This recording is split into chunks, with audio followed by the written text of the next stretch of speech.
It's an atrocious position, unbecoming of a responsible country, to state that anything happens as a result of a group of terrorists somewhere in the country, we would deem it as an action by these terrorists incited and transported or organized by Pakistan. India will identify, track and punish every terrorist and their backers. We will pursue them to the ends of the earth. India's spirit will never be broken by terrorism. Terrorism will not go unpunished. നമസ്തേ. അന്ന് EMS പറഞ്ഞത് India ഇന്ത്യയുടേതെന്നും China ചൈനയുടേതെന്നും പറയുന്ന ഭൂപ്രദേശം. ഇന്ന് MA baby പറഞ്ഞു വയ്ക്കുന്നത് ഭീകരവാദത്തെ രാജ്യത്തോടുള്ള യുദ്ധപ്രഖ്യാപനമായി കണക്കാക്കാനാവില്ല. സത്യത്തിൽ CPM general സെക്രട്ടറിക്ക് കാര്യങ്ങൾ മനസ്സിലാകാഞ്ഞിട്ടാണോ? സാധ്യതയില്ല. അതിബുദ്ധിമാനാണ്, ബുദ്ധിജീവിയാണ്, സാഹിത്യ കുതുകിയാണ്, കലാസ്വാദകനാണ്. സാക്ഷാൽ പിണറായിയുടെ ഗുഡ് ബുക്സിൽ ഇല്ലാതിരുന്നിട്ടും പാർട്ടി ജനറൽ സെക്രട്ടറി പദം നേടിയ ആളാണ്. അപ്പോൾ എന്താണ് ഉദ്ദേശ്യം? പ്രീണനമോ? വോട്ട് ബാങ്ക് നിക്ഷേപ സമാഹരണ യജ്ഞമോ? പാകിസ്ഥാൻ പ്രേമം പ്രകടിപ്പിച്ചാൽ നാട്ടിൽ 10 വോട്ട് കിട്ടുമെന്ന മോഹമോ? 26 ഭാരതീയരെ മതം ചോദിച്ച് വെടിവെച്ച് വീഴ്ത്തിയപ്പോൾ കാണാത്ത പ്രകടനം, ഹമാസ് ഭീകരരെ നേരിടുന്ന ഇസ്രയേൽ ബന്ധം ആരോപിച്ച് ടാറ്റയ്ക്കും സ്റ്റുഡിയോയ്ക്കും എതിരെ നടത്തിയ ജമാഅത്തെ ഇസ്ലാമിയിൽ നിന്ന് പ്രചോദനം ഉൾക്കൊള്ളുന്നതോ? സത്യത്തിൽ ഇവരുടെയൊക്കെ കൂറ് എവിടെയാണ്? മാതൃരാജ്യത്തോടോ, ദേശവിരുദ്ധ ശക്തികളോടോ, ശത്രു രാജ്യങ്ങളോടോ? ജന ഡിബേറ്റ് ചർച്ച ചെയ്യുന്നു. നമുക്കൊപ്പം colonel S. Denny BJP, Nusrat Jahan Republican party, advocate BN Haskar ഇടത് നിരീക്ഷകൻ, ഒപ്പം രാജൻ ജോസഫ് സാമൂഹ്യ നിരീക്ഷകൻ. ആദ്യം കേണൽ ഡെന്നിയിലേക്ക്. കേണൽ ഡെന്നി, പ്രധാനമന്ത്രി ഹിന്ദിയിലും ഇംഗ്ലീഷിലും പറഞ്ഞത് മനസ്സിലാകാഞ്ഞിട്ടാണോ? ദേശത്തിൻ്റെ വികാരം മനസ്സിലാകാഞ്ഞിട്ടാണോ? Incited and organised by Pakistan എന്ന് അനുമാനിച്ചാൽ അത് അട്രോഷ്യസ് എന്നാണ് സഖാവ് MA ബേബി പറഞ്ഞു വെക്കുന്നത്. നോക്കൂ, ഞാനത് കേട്ടു തുടങ്ങിയപ്പം, അദ്ദേഹം പറഞ്ഞു തുടങ്ങിയപ്പം atrocious, unbecoming of a responsible country എന്നൊക്കെ പറഞ്ഞു വന്നപ്പോൾ ഞാൻ വിചാരിച്ചു അത് പാകിസ്ഥാനെ കുറിച്ചായിരിക്കും ആദ്യം പറഞ്ഞു വരുന്നത്. അതായത് അട്രോഷ്യസ് ആക്ട് ആണ് terrorism, unbecoming of a responsible nation. അത് കഴിഞ്ഞിട്ടാണ് പിന്നീടാണ് അദ്ദേഹം പറയുന്നത്, അതായത് ഒരു ആക്ട് ഓഫ് ടെററിനെ ഒരു ആക്ട് ഓഫ് വാർ ആക്കി കാണുന്നതാണ് അദ്ദേഹം ഉദ്ദേശിച്ചത്. സത്യം പറഞ്ഞാൽ എനിക്ക് അതിശയം തോന്നുന്നു. പക്ഷെ ഇത് നമ്മൾ എക്സ്പെക്റ്റഡ് കൂടിയാണ് എന്ന് പറയേണ്ടി വരും. കാരണം അദ്ദേഹത്തിന് പല സ്റ്റേറ്റ്മെന്റ്സും ഇതിനു മുൻപും ഇതുപോലത്തെ ഉള്ള കുറച്ചൊരു അതായത് സാമാന്യമായിട്ടുള്ള ആളുകൾ ചിന്തിക്കുന്നതിന് കുറച്ചൊരു വ്യത്യസ്തമായിട്ടാണ് അദ്ദേഹത്തിന്റെ സ്റ്റേറ്റ്മെന്റ്സ് പലപ്പോഴും കണ്ടിട്ടുള്ളത്. ഇപ്പം നമ്മൾ മനസ്സിലാക്കേണ്ടുള്ള കാര്യം എന്ന് വെച്ചാൽ രാജ്യം മൊത്തം ഒറ്റക്കെട്ടാണ്. ഇന്നിപ്പം ഓപ്പറേഷൻ സിന്ദൂർ കഴിഞ്ഞിട്ട് 1 മാസമാവുകയാണ്, കറക്റ്റായിട്ട് 1 മാസമാവുകയാണ്. ആ 1 മാസവും അതിന് മുൻപായിട്ട് ഏപ്രിൽ 22 തൊട്ട് പെഹൽഗാം ആ ഭീകരവാദികൾ വന്ന് നമ്മളെ അകത്ത് വന്ന് 26 പേരെ വധിച്ചിട്ട് പോയപ്പോൾ തൊട്ട് രാജ്യമെല്ലാം ഒറ്റക്കെട്ടായിട്ടാണ് നിന്നിട്ടുള്ളത്. അതായത് ഒരു 99% ആയിട്ടുള്ള ആളുകളും ഒറ്റക്കെട്ടായിട്ടാണ്. അങ്ങും ഇങ്ങൊക്കെ ചില സ്വരങ്ങളും അല്ലെങ്കിൽ ചില ഒപ്പീനിയൻസ് ഒക്കെ ആദ്യം ഒട്ടുമില്ലായിരുന്നു, പിന്നീട് രാഷ്ട്രീയത്തിന്റെ ഭാഗമായിട്ട് അങ്ങനെ വന്നു തുടങ്ങുന്നു. ഇപ്പോഴും നമ്മൾ കണ്ടു, നമ്മുടെ ഈ മെമ്പർ ഓഫ് പാർലമെന്റ് ഒക്കെ പുറം രാജ്യങ്ങളിൽ പോയി, ഇൻക്ലൂഡിങ് ശ്രീ ജോൺ ബ്രിട്ടാസിനെ പോലുള്ള ആളുകൾ പോലും പുറത്തു പോയിട്ട് എങ്ങനെയാണ് ഭാരതത്തിന്റെ കാര്യങ്ങൾ പറയുകയും എങ്ങനെയാണ് അതിനെ ഡിഫെൻഡ് ചെയ്തേ എന്നുള്ളത് നമ്മൾ കണ്ടതാണ്. അപ്പം ഇത് അദ്ദേഹത്തെ ശ്രീ MA ബേബി പോലുള്ള ഒരു വളരെ സീനിയർ ആയിട്ടുള്ള ഒരു ലീഡറിന്റെ നിന്ന് ഡൽഹിയിൽ ഇരുന്നുകൊണ്ട് പറയുമ്പം അങ്ങ് ഫസ്റ്റ് പറഞ്ഞ പോലെ തന്നെ ഇതൊരു എന്താ പറഞ്ഞ ഇന്ത്യയുടെ മറ്റ് ഭാഗത്തൊന്നും അതിനെ ഒന്നും എഫക്ട് ചെയ്യാൻ പോകുന്നില്ല എന്ന് അദ്ദേഹത്തിന് നന്നായിട്ട് അറിയാം. അപ്പൊ അദ്ദേഹത്തിന്റെ മെസ്സേജിങ് അദ്ദേഹത്തിന്റെ ഓഡിയൻസ് കേരളത്തിലൊക്കെ വേണ്ടി മാത്രമാണ് എന്ന് നമ്മൾ മനസ്സിലാക്കുന്നു. കാരണം മറ്റുള്ള പ്രദേശത്തൊന്നും ഇതിനെ എന്താ പറഞ്ഞ ഒരു ചെറിയ വില പോലും കൊടുക്കത്തില്ല. കാരണം അത്രമാത്രമുള്ള ഒരു സ്റ്റേറ്റ്മെന്റ് ആണ് അദ്ദേഹത്തിന്റെ ഭാഗത്ത് നിന്ന് വരുന്നത്. അതായത് ഒരു അട്രോഷ്യസ് ആക്ട് എന്നാണ് പറയുന്നത്. എങ്ങനെയാണ് ഇതിനെ ടെററിസം ചെയ്തു കഴിഞ്ഞാൽ നമ്മൾ വാറാണ്, അതിനൊക്കെ ഉള്ള വ്യവസ്ഥ ഉണ്ട്. എങ്ങനെയാണ് ഏത് ആക്ട് ഓഫ് ടെറർ ആണ് വാർ ആക്കേണ്ടതും ഏത് ആക്ട് ഓഫ് ടെറർ ആണ് വാർ അല്ലാത്തതും, അതിനൊക്കെ നമ്മളിൽ അതിനെക്കുറിച്ച് ചിന്തിക്കാനും അതിനെക്കുറിച്ച് പ്രവർത്തിക്കാനുള്ള സൈന്യവും മറ്റു കാര്യങ്ങളൊക്കെ ഉണ്ടല്ലോ. അപ്പം അതിനെ ബേസ് ചെയ്ത് അത് എന്തുകൊണ്ട് പറഞ്ഞെന്ന് പോലും അദ്ദേഹത്തിനും അത് എന്തുകൊണ്ട് മനസ്സിലാകുന്നില്ല ഞാൻ പറയുന്നു. കാരണം ഭാരതത്തിന്റെ ഉള്ളിൽ കാലാകാലങ്ങളിലായിട്ട് വന്ന് ഭീകരവാദികൾ വന്ന് നമ്മളെ മുറിവേൽപ്പിച്ച് നമ്മളെ ഉള്ളിലേക്ക് ധാരാളം പ്രശ്നങ്ങൾ ചെയ്യാനും നമ്മളെ ആളുകളെ വധിച്ചിട്ട് പോകുമ്പോൾ, മുംബൈ അറ്റാക്ക് പോലെ അല്ലാതെ ഡൽഹി, മുംബൈ, ചെന്നൈ ബ്ലാസ്റ്റുകൾ പോലെ നിരന്തരമായി നടക്കുന്നതിന് ഒരു ഡിറ്ററൻസ് അല്ലെങ്കിൽ ഒരു തടയൽ എന്നുള്ള രഥയിലാണ് നമ്മൾ പറയുന്നത്. നമ്മളെ അഗെയിൻസ്റ്റ് ആയിട്ട് ഇതുപോലെ ചെയ്യുകയാണെങ്കിൽ ഇനി ഒരിക്കലും നമ്മൾ ആ രീതിയിലേക്ക് വെറും ഒരു മൃദു സമീപനമായിരിക്കത്തില്ല. അതിന് നമ്മൾ ആക്ട് ഓഫ് വാർ എന്ന് പറഞ്ഞാൽ നമ്മൾ ഏറ്റവും പരമോന്നതമായിട്ടുള്ള ലെവലിലേക്ക് നമ്മൾ കൊണ്ടുപോകാൻ നമ്മൾ രാഷ്ട്രീയ ഇച്ഛാശക്തിയും ഉണ്ട്, അതിന്റെ കാപ്പബിലിറ്റി ഉണ്ട് എന്നാണ് ആ മെസ്സേജ് കൊടുത്തത്. അത് തന്നെയല്ലേ ഓപ്പറേഷൻ സിന്ദൂറിൽ നമ്മൾ കാണിച്ചു കൊടുത്തത്. അതായത് ഒരു ഫുൾ സ്കെയിൽ യുദ്ധത്തിലേക്ക് പോകാതെ തന്നെ പാകിസ്ഥാൻ സൈന്യത്തിന്റെ 12ഓളം എയർബേസും 9 ഭീകരവാദി കേന്ദ്രവും നമ്മൾ അതിനെ തകർക്കാമെങ്കിൽ തീർച്ചയായിട്ടും അടുത്ത പ്രാവശ്യം അവർ അങ്ങനെ എന്തെങ്കിലും ചെയ്യുകയാണെങ്കിൽ അതുപോലൊരു മറുപടി അവർക്ക് കിട്ടും എന്നുള്ള ഒരു ഭയമുണ്ടെങ്കിൽ മാത്രമേ നമ്മുടെ ഉള്ളിൽ അവർ ചെയ്യത്തുള്ളൂ. ഇത് മനസ്സിലാക്കാൻ ഇതിനകത്ത് വലിയ റോക്കറ്റ് സയൻസ് ഒന്നുമില്ല ശ്രീ പ്രദീപ്. ഇത് വെറും ഒരു എല്ലാവർക്കും മനസ്സിലാവുന്ന ഭാഷയാണ്, പാകിസ്ഥാനിന് മനസ്സിലായ ഭാഷയാണ്. പക്ഷെ അൺഫോർച്ചുനേറ്റ്ലി രാഷ്ട്രീയ കാരണങ്ങൾ കൊണ്ട് മാത്രം, പ്രത്യേകിച്ച് പ്രീണന രാഷ്ട്രീയം കൊണ്ട് മാത്രം അദ്ദേഹം പറഞ്ഞ ഒരു കാര്യമാണിത്. അതിന് എനിക്ക് തോന്നുന്നു വലിയ രീതിയിലേക്കുള്ള ഒരു കാര്യമൊന്നും കേരളത്തിന് പുറത്ത് ഡിസ്കഷൻ സാധ്യതയില്ല. കേരളത്തിനുള്ളിൽ കുറച്ച് ഒരു കേരളത്തിന് പുറത്ത് ഈ പാർട്ടി ഉണ്ടെന്ന് അറിയാൻ വിക്കിപീഡിയ തപ്പണമല്ലോ. ഒന്ന്, അതെ, യാഥാർത്ഥ്യമാണ്. അതെ, അതൊരു യാഥാർത്ഥ്യമാണ്. അതുകൊണ്ടാണ് ഞാൻ പറഞ്ഞത് അതിന് അത്ര വലിയൊരു സ്കോപ്പ് ഓഫ് ഡിസ്കഷൻ പുറത്തില്ല. അതുപോലെ തന്നെ എനിക്ക് തോന്നുന്നു അദ്ദേഹത്തിന്റെ ഒരു അറ്റംപ്റ്റ് കൂടി എന്ന് പറഞ്ഞു കഴിഞ്ഞാൽ ഒരു പ്രസക്തി, അതായത് ഒരു റെലവൻസ് വേണമല്ലോ. പക്ഷേ MA ബേബി ഇപ്പം ഈ ഒരു അപ്പോയിന്റ്മെന്റിലേക്ക് എത്തി. അപ്പൊ ആ റെലവൻസ് വരണമെങ്കിൽ ഇങ്ങനെ പറഞ്ഞപ്പോഴാണല്ലോ നമ്മൾ ഇന്ന് ചർച്ച ചെയ്യുന്നത്. അപ്പൊ ഈ രണ്ട് കാര്യങ്ങൾ കൊണ്ട് മാത്രമാണ് അദ്ദേഹത്തിന്റെ സ്റ്റേറ്റ്മെന്റ് ഞാൻ കാണുന്നത്. ആ അർത്ഥത്തിൽ അദ്ദേഹം വിജയിച്ചിരിക്കുന്നു. ശ്രീ MA ബേബിയെ നാം ചർച്ച ചെയ്യുന്നു. ശ്രീ രാജൻ ജോസഫ്, അല്പം ചരിത്രം. 1962 ചൈന അധിനിവേശമാണ് നടത്തിയത്. ഭാരതത്തിന്റെ ഭൂപ്രദേശം പിടിച്ചെടുക്കുകയാണ് ചെയ്തത്.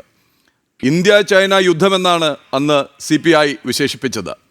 EMS പറഞ്ഞത് ഇന്ത്യ ഇന്ത്യയുടേതെന്നും ചൈന ചൈനയുടേതും എന്നും പറയുന്ന ഭൂപ്രദേശം എന്നും.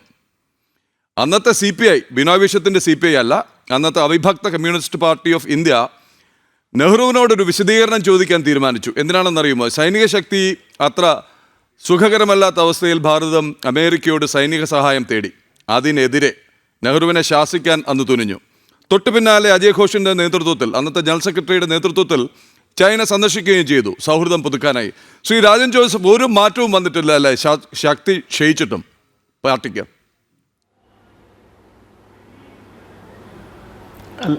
അല്ല, മാറ്റം വന്നിട്ടില്ല എന്ന് പറഞ്ഞു കഴിഞ്ഞാൽ പഠിച്ചതല്ലേ പാടുള്ളൂ. രണ്ടാമത്തെ കാര്യം, ഇതിനകത്തുള്ള ഏറ്റവും പ്രസക്തമായിട്ടുള്ള കാര്യം, ചൈനയുമായിട്ടുള്ള 62 ഇഷ്യൂവിനകത്ത് EMS പറഞ്ഞതിനെ പരിപൂർണമായി ഞാൻ നിരാകരിക്കുന്നില്ല. കാരണം മൊൺമോൺ രേഖയുമായി ബന്ധപ്പെട്ട പ്രശ്നം അത് മേശയ്ക്ക് ചുറ്റും വരുന്ന ചർച്ച ചെയ്ത് പരിഹരിക്കാനുള്ള മീഡിയേറ്റേഴ്സിന് വെച്ച് അങ്ങനെ ശ്രമം നടത്തിക്കൂടെ എന്ന് ചോദിക്കുമ്പോൾ, പ്രത്യേകിച്ചും ജവഹർലാൽ നെഹ്റു യുദ്ധത്തെ വളരെ ഉദാസീന മനോഭാവത്തോടു കൂടിയിട്ടാണ് കണ്ടതെന്നുള്ളതാണ്. ഇപ്പം നമുക്കറിയാം, രാത്രി ഈ പെഹൽഗാമിലെ അക്രമത്തിന് തിരിച്ചടി ഉണ്ടാകുമ്പം പാതിരാത്രിയിൽ രാജ്നാഥ് സിംഗും PM തമ്മിൽ കാണുന്നു, ബാക്കിയുള്ളവരുമായിട്ട് കൂടിക്കാഴ്ചകൾ നടക്കുന്നു. പാതിരാത്രിയിൽ നമ്മുടെ ദേശീയ സുരക്ഷാ ഉപദേഷ്ടാവുമായിട്ട് അജിത് ഡോവലുമായിട്ടുള്ള ഡിസ്കഷൻസ് നടക്കുന്നത്. അതായത് ഉറക്കം ഒഴിച്ച് നമ്മളിരിക്കുന്നത് പോലെ, ഓരോ മനുഷ്യനും ഓരോ ഇന്ത്യക്കാരനും ഇരുന്നത് പോലെ ഇന്ത്യയുടെ പ്രധാനമന്ത്രിയും പ്രതിരോധ മന്ത്രിയും ദേശീയ സുരക്ഷാ ഉപദേഷ്ടാവും ഒക്കെ ഇരിക്കുന്ന രീതിയിലല്ല. ആ ഒരു ജാഗ്രതയോട് കൂടിയിട്ട് ആ യുദ്ധത്തെ കണ്ടില്ല. അതുകൊണ്ട് നമ്മൾ ആ യുദ്ധത്തിൽ പരാജയപ്പെട്ടത്. അപ്പോൾ അവിടെ EMSനെ ഞാൻ കുറ്റം പറയുന്നില്ല. പക്ഷേ EMSും ഹരികൃഷ്ണൻ സിംഗ് സുർജിത്തും ഒക്കെ ഇരുന്ന അതേ കസേരയിൽ ഞാൻ ബഹുമാനിക്കുന്ന ആദരിക്കുന്ന കമ്മ്യൂണിസ്റ്റ് നേതാക്കന്മാരാണ്. ആ കസേരയിൽ ഇരിക്കുന്നു എന്നുള്ള ഒരു തിരിച്ചറിവ് MA ബേബിക്ക് ഉണ്ടാവണം. MA ബേബി ചിരിക്കാത്ത തമാശ പറയുന്നൊരു വിദഗ്ധനാണ്. സത്യത്തിൽ നമ്മളൊക്കെ തമാശ പറയുകയാണെങ്കിൽ അറിയാതെ ചെറു പുഞ്ചിരിയെങ്കിലും നമ്മുടെ മുഖത്ത് വരും. ഇത് അങ്ങനെയൊന്നുമില്ല. ചിരിക്കാണ്ട തമാശ പറയാൻ ഞാനെന്തോ വലിയ കാര്യമാണ് പറയുന്നത് എന്നുള്ള രീതിയിൽ പറയുമ്പോൾ MA ബേബി മനസ്സിലാക്കേണ്ടത്, ഞാൻ നേരത്തെ പറഞ്ഞതുപോലെ ഹരികൃഷ്ണൻ സിംഗ് സുർജിത്തും EMSും ഒക്കെ ഇരുന്ന കസേരയിൽ ഇരിക്കുന്ന അദ്ദേഹം സ്വയം ആ പദവിയെ ചിന്താ ജെറോമിൻ്റെയും ജേക്സി തോമസിൻ്റെയും AA റഹീമിൻ്റെയും പോലെയുള്ള ഒരു ട്രോൾ മെറ്റീരിയലാക്കി മാറ്റുന്നു എന്നാണ് എനിക്ക് അതിനെക്കുറിച്ച് പറയാനുള്ളത്. ഇപ്പോൾ ഈ വിഷയത്തിൽ മാത്രമല്ല, ഇപ്പം നിലമ്പൂർ ഉപതെരഞ്ഞെടുപ്പിൻ്റെ സമയത്താണ് നമ്മളിവിടെ ഈ ചർച്ച നടത്തിക്കൊണ്ടിരിക്കുന്നത്. നിലമ്പൂർ ഉപതെരഞ്ഞെടുപ്പിൽ ഉൾപ്പെടെ ഇവരുടെ ഈ പിന്നെ ഈ ഉത്തരവാദിത്വ ബോധമില്ലാത്ത ചില പരാമർശങ്ങൾ, പ്രസ്താവനകൾ, ഈ വിവരക്കേടുകൾ, ബുദ്ധിപരമായി വിവരക്കേട് പറയുന്ന ഒരു വിചിത്ര വർഗമായിട്ട് മാറിയിരിക്കുകയാണ് കമ്മ്യൂണിസ്റ്റ് പാർട്ടി ഓഫ് ഇന്ത്യ മാർക്സിൻ്റെ നേതാക്കന്മാർ. അതിപ്പോൾ എം സ്വരാജ് പറഞ്ഞിട്ടുള്ള കാര്യം എന്താ? അതിർത്തിയിലെ പൂരം എന്നൊക്കെ പറയുമ്പോൾ ഞാൻ പറയട്ടെ, യുദ്ധം നമ്മൾ ആരും ആഗ്രഹിച്ചിട്ടില്ല. ആ രാത്രിയിലും ഓരോ സ്ഥലത്തും അറ്റാക്ക് നടക്കുമ്പോഴും നമ്മളൊക്കെ, ഞാനും നിങ്ങളും ഉൾപ്പെടെയുള്ളവർ, മനുഷ്യത്വമുള്ള എല്ലാ മനുഷ്യനും ആഗ്രഹിച്ചത് പാകിസ്ഥാനിലെ ഒരു നിരപരാധി പോലും കൊല ചെയ്യപ്പെടരുതെന്നാണ്. അങ്ങനെ തന്നെയാണ് നമ്മൾ അവിടുത്തെ സിവിലിയൻസ് താമസിക്കുന്ന ഒരു കേന്ദ്രങ്ങൾ നമ്മൾ ആക്രമിച്ചിട്ടില്ല. നമ്മൾ കൃത്യമായിട്ട് ടാർഗറ്റ് ചെയ്ത് അവരുടെ തീവ്രവാദ കേന്ദ്രങ്ങൾ, ഒരു നിരപരാധി പോലും കൊല്ലപ്പെട്ടിട്ടില്ല, അവിടെയാണ് ആക്രമിച്ചത്. അവരുടെ വ്യോമ പ്രതിരോധ സംവിധാനങ്ങളാണ് തകർത്തത്. അവരുടെ സൈനിക കേന്ദ്രങ്ങളാണ്, വ്യോമ കേന്ദ്രങ്ങളാണ് തകർത്തത്. അങ്ങനെ തകർത്ത് ഒരു നിരപരാധി പോലും, ഒരു സാധാരണ സിവിലിയൻ പോലും കൊല ചെയ്യപ്പെടാത്ത രീതിയിൽ എങ്ങനെ ഒരു സർജിക്കൽ സ്ട്രൈക്ക് നടത്താമെന്ന് ഇന്ത്യ ലോകത്തിന് മുമ്പിൽ കാണിച്ചു കൊടുത്തു. അപ്പുറത്ത് ഈ ഇറാനും ഹിസ്ബുള്ളയൊക്കെ എന്താ ചെയ്യണേ? പാവപ്പെട്ട മനുഷ്യരെ, കുഞ്ഞുങ്ങളെ, സ്ത്രീകളെയൊക്കെ വെറുതെ കൊന്നെടുക്കുന്നു. അങ്ങനെയുള്ളൊരു യുദ്ധത്തിലേക്ക് നമ്മൾ പോയിട്ടില്ല. അങ്ങനെ യുദ്ധത്തിലേക്ക് പോകാൻ കെൽപ്പില്ലാത്തതുകൊണ്ടൊന്നുമല്ല. കുറച്ച് ദിവസം കൂടെ യുദ്ധം നിന്നിരുന്നെങ്കിൽ പാകിസ്ഥാൻ 2 കഷ്ണമാവുമായിരുന്നു. അപ്പുറത്ത് BLO ബലൂചിസ്ഥാൻ സെപ്പറേറ്റ് രാജ്യമാവുമായിരുന്നു. അവരുടെ ഇന്ത്യയുമായിട്ട് ഏറ്റുമുട്ടാനുള്ള പ്രതിരോധ സംവിധാനങ്ങൾ സ്കാറ്റേഡായി പോകും. കാരണം അപ്പുറത്തും നോക്കണം, ഇപ്പുറത്തും നോക്കണം. അതിനുള്ള ഫോഴ്സ് ഒന്നുമില്ല. നമ്മളെ ആർമിക്ക് കൊടുക്കുന്ന രീതിയിലുള്ള വലിയ സൗകര്യങ്ങളോ സംവിധാനങ്ങളോ ഒന്നും മര്യാദയ്ക്ക് അവർക്ക് കൊടുക്കുന്നില്ല. അവർക്കിപ്പോഴും ഈ റൊട്ടിയും മറ്റേ ഉരുളക്കിഴങ്ങ് കറിയും കൊടുത്തുകൊണ്ടിരിക്കുക. നമ്മളെ ആർമിയെ തീറ്റിപ്പെട്ടുന്ന രീതിയിൽ, തീറ്റിപ്പെട്ടുന്നുള്ള വാക്ക് നെഗറ്റീവ് അർത്ഥത്തിലല്ല, അവരുടെ ക്ഷേമത്തിന് വേണ്ടി നമ്മൾ കാണിക്കുന്ന ഒരു ജാഗ്രത അവർ കാണിക്കുന്നില്ല. ഇപ്പോൾ നിലമ്പൂർ ഈ ഉപതെരഞ്ഞെടുപ്പ് നടക്കുന്നു. ഈ ഉപതെരഞ്ഞെടുപ്പ് നടക്കുമ്പോൾ ഇന്നൊക്കെ നമ്മളോട് പലരും സംസാരിക്കും. എനിക്ക് എല്ലാ പ്രാദേശിക നേതാക്കന്മാരും, ഞാൻ അവിടുത്തെ വോട്ടറാണ് ആ മണ്ഡലത്തിലെ, അവിടെയുള്ള ആളുകൾക്ക് അവരിപ്പോൾ ഫൈനലായിട്ട് എത്തിക്കുന്നത് UDF LDF എന്നുള്ളതല്ല, BJP വോട്ട് ചെയ്യണോ അതോ അൻവറിന് വോട്ട് ചെയ്യണോ എന്നുള്ളടത്താണ്. അതിന് ജാതി മതമൊന്നുമില്ല. കാരണം ഇത്തരം പ്രസ്താവനകൾ കാരണം അവരുടെ കാൽച്ചുവട്ടിലെ മണ്ണ് ഒലിച്ചു പോകുന്നത് അവരറിയുന്നില്ല എന്നുള്ളതാണ് സത്യം. നമ്മളും ഈ പാർട്ടിക്കകത്തൊക്കെ പ്രവർത്തിച്ച് വന്നതാണ് വളരെ ചെറിയ പ്രായത്തിൽ. ഒരു സമയത്ത് എൻ്റെ ഏരിയയിൽ ഏറ്റവും പ്രായം കുറഞ്ഞ പാർട്ടി മെമ്പറായിരുന്നു ഞാൻ. എന്നെക്കുറിച്ച് സംസാരിക്കല്ലേ പറഞ്ഞത്. നമ്മൾക്ക് ഇതിനോട് അകന്നു പോകാനുള്ള കാരണം ഇവർ പോകുന്ന വഴി, എന്താണ് ഇവർ പറയുന്നത് എന്നുള്ളത് അവർക്ക് തന്നെ അറിയില്ല. ഇദ്ദേഹം കമ്മ്യൂണിസ്റ്റ് പാർട്ടി ഓഫ് ഇന്ത്യ മാർക്സിൻ്റെ അഖിലേന്ത്യാ ജനറൽ സെക്രട്ടറി ആണോ അതോ ജമാഅത്തെ ഇസ്ലാമിയുടെ സുപ്രീം അമീറാണോ, സുപ്രീം കൗൺസിൽ അമീറാണോ എന്നുള്ള സംശയമാണ് വരുന്നത്. ജമാഅത്തെ ഇസ്ലാമിയിലെ വിദ്യാർത്ഥി വിഭാഗമായിട്ടുള്ള SIO കഴിഞ്ഞ ദിവസം സുഡിയോയ്ക്കെതിരെ പ്രക്ഷോഭമായിട്ട് രംഗത്ത് വരുന്നു. നിങ്ങൾ ആലോചിച്ച് നോക്കൂ. അങ്ങനെയാണെന്നുണ്ടെങ്കിൽ ഇവർ ബാക്കിയുള്ളതെല്ലാം ബഹിഷ്കരിക്കണമെന്നേ. അതാണ് ഞാൻ ചോദിച്ചത്. ഇവര് എവിടെയോ കിടക്കുന്ന ഒരു കൂട്ടം ഭീകരർക്ക് വേണ്ടി രാഖി രാമാനം ഇസ്രായേലിലേക്ക് കടന്നു കയറി സ്ത്രീകളും കുട്ടികളും അടക്കമുള്ളവരെ കൊന്നു വീഴ്ത്തിയവരെ, സ്ത്രീകളെ തട്ടിക്കൊണ്ടുപോയവരെ, സ്ത്രീകളെ ബലാത്കാരം ചെയ്തവരെ തിരിച്ചടിച്ചു ഇസ്രായേൽ. അല്ല ഇസ്രായേൽ കൈയും കെട്ടി നോക്കി നിൽക്കണമായിരുന്നോ? ഇപ്പോ അതിൻ്റെ പേരിൽ ഇവിടെ ഇപ്പോൾ ഹമാസിനെതിരെ ഗസയിൽ നടക്കുന്ന പ്രകടനമെങ്കിലും ഇവർ കണ്ടെങ്കിൽ, ഒന്ന് ഒഴിഞ്ഞു പോകൂ എന്ന് പറഞ്ഞുള്ള പ്രകടനം ജനൻ TV അടക്കമുള്ള ദേശീയ മാധ്യമങ്ങൾ കാണിച്ചു. ഒന്നൊഴിഞ്ഞു പോകൂ, ഞങ്ങൾക്ക് സ്വൈരമായി ജീവിക്കണം എന്ന് അവിടുത്തെ ജനതയെ കൊണ്ട് പറയിക്കുന്ന ഭീകരർക്ക് വേണ്ടി ഇവിടെ പ്രകടനം നടത്തുന്നവർ 26 പേരെ 1, 2, 3 എന്ന് മതം ചോദിച്ച് നെറ്റിക്ക് നിറയൊഴിച്ച് വീഴ്ത്തിയപ്പോൾ എവിടെ പോയിരുന്നു ഈ പ്രകടനം, ഈ വികാരം? ഞാൻ അങ്ങയിലേക്ക് തിരിച്ചു വരാം. Shrimati Nusrat Jahan, an act of terror will be treated as an act of war എന്ന് പ്രധാനമന്ത്രി പറഞ്ഞത് എപ്പോഴാണ്? ഇവിടെ കയറി വന്ന് ഈ ഭീകരവാദം നടത്തി നിരപരാധികളെ കൊന്നൊടുക്കി മതം ചോദിച്ച് അതിന് തിരിച്ചടി നൽകും എന്ന് വ്യക്തമായി പറഞ്ഞു പ്രധാനമന്ത്രി ബീഹാറിൽ നിന്നുകൊണ്ട്. എവിടെ പോയി ഒളിച്ചാലും അത് കൃത്യമായി ചെയ്തു. ശ്രീ രാജൻ ജോസഫ് കൃത്യമായി ചൂണ്ടിക്കാട്ടിയതുപോലെ ഒരൊറ്റ സിവിലിയൻ ജീവൻ പൊലിഞ്ഞില്ല, ഒരൊറ്റ സിവിലിയൻ കേന്ദ്രത്തിലേക്ക് ഒരു മൊട്ടുസൂചി വീണില്ല. കൃത്യമായി വരച്ചു വച്ച ഭീകര താവളങ്ങളിലേക്ക് ലക്ഷ്യമിട്ടു. അത് അണുവിട തെറ്റാതെ ചെന്ന് വീണു, അത് തകർത്തു.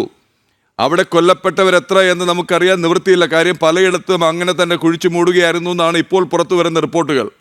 തലയെണ്ണാതിരിക്കാൻ എത്ര തീവ്രവാദികൾ ഉണ്ടായിരുന്നു എന്നുള്ള എണ്ണം നമുക്കിന്ന് ഊഹമാണ്. 100ഓളം അതേ നമുക്കറിയാവുള്ളൂ. അപ്പോൾ അതിനവർ നടത്തിയ തിരിച്ചടി എന്തായിരുന്നു? ഇരുട്ടിൻ്റെ മറവിൽ പൂഞ്ചിലെ ജനവാസ മേഖലയിലേക്ക് നേർക്കുനേർ നിന്ന് സൈന്യത്തോട് ഏറ്റുമുട്ടാൻ കെൽപ്പില്ലാത്തവർ പൂഞ്ചിലെ ജനവാസ മേഖല ലക്ഷ്യമിട്ടു. ഞാൻ നേരിൽ കണ്ടതാണ്. 2 ഇരട്ട കുട്ടികൾ ക്രൈ സ്കൂളിന് സമീപത്തെ ഇടനാഴിയിൽ ആ ജീവൻ പൊലിഞ്ഞ ആ സ്ഥലം ഞാൻ കണ്ടതാണ്. റോഡിൽ ഈ വർഷം മാത്രം അവിടെ വളരെ ദൂരത്തുള്ള സ്കൂളിൽ നിന്ന് അവിടെ വന്നു ചേർന്ന പിഞ്ചു ബാലൻ പഠനം മെച്ചപ്പെടുത്താൻ കൂടുതൽ മാർക്ക് നേടാൻ വന്ന ബാലൻ തല ചിതറിപ്പോയി. ആ വിഷ്വൽ ഞങ്ങൾ കാണിച്ചില്ല. അങ്ങനെയാണ് അവർ തിരിച്ചടിച്ചത്. അപ്പോൾ പിന്നെ എണ്ണം പറഞ്ഞ് തിരിച്ചു കൊടുത്തു. ഇതൊക്കെ കണ്ടപ്പോൾ ഇവിടെ അവർക്കൊന്നുമില്ലാത്ത വിഷമമാണ് ശ്രീ MA ബേബിക്ക്. ശ്രീമതി നുസ്രത് ജഹാൻ ഇത് എങ്ങനെ കാണുന്നു, എങ്ങനെ പ്രതികരിക്കുന്നു? ഈ ഇന്ത്യയുടെ നയം 0% tolerance to terrorism. That is our, ഇത് നേരത്തെ തന്നെ പറഞ്ഞിട്ടുണ്ട്.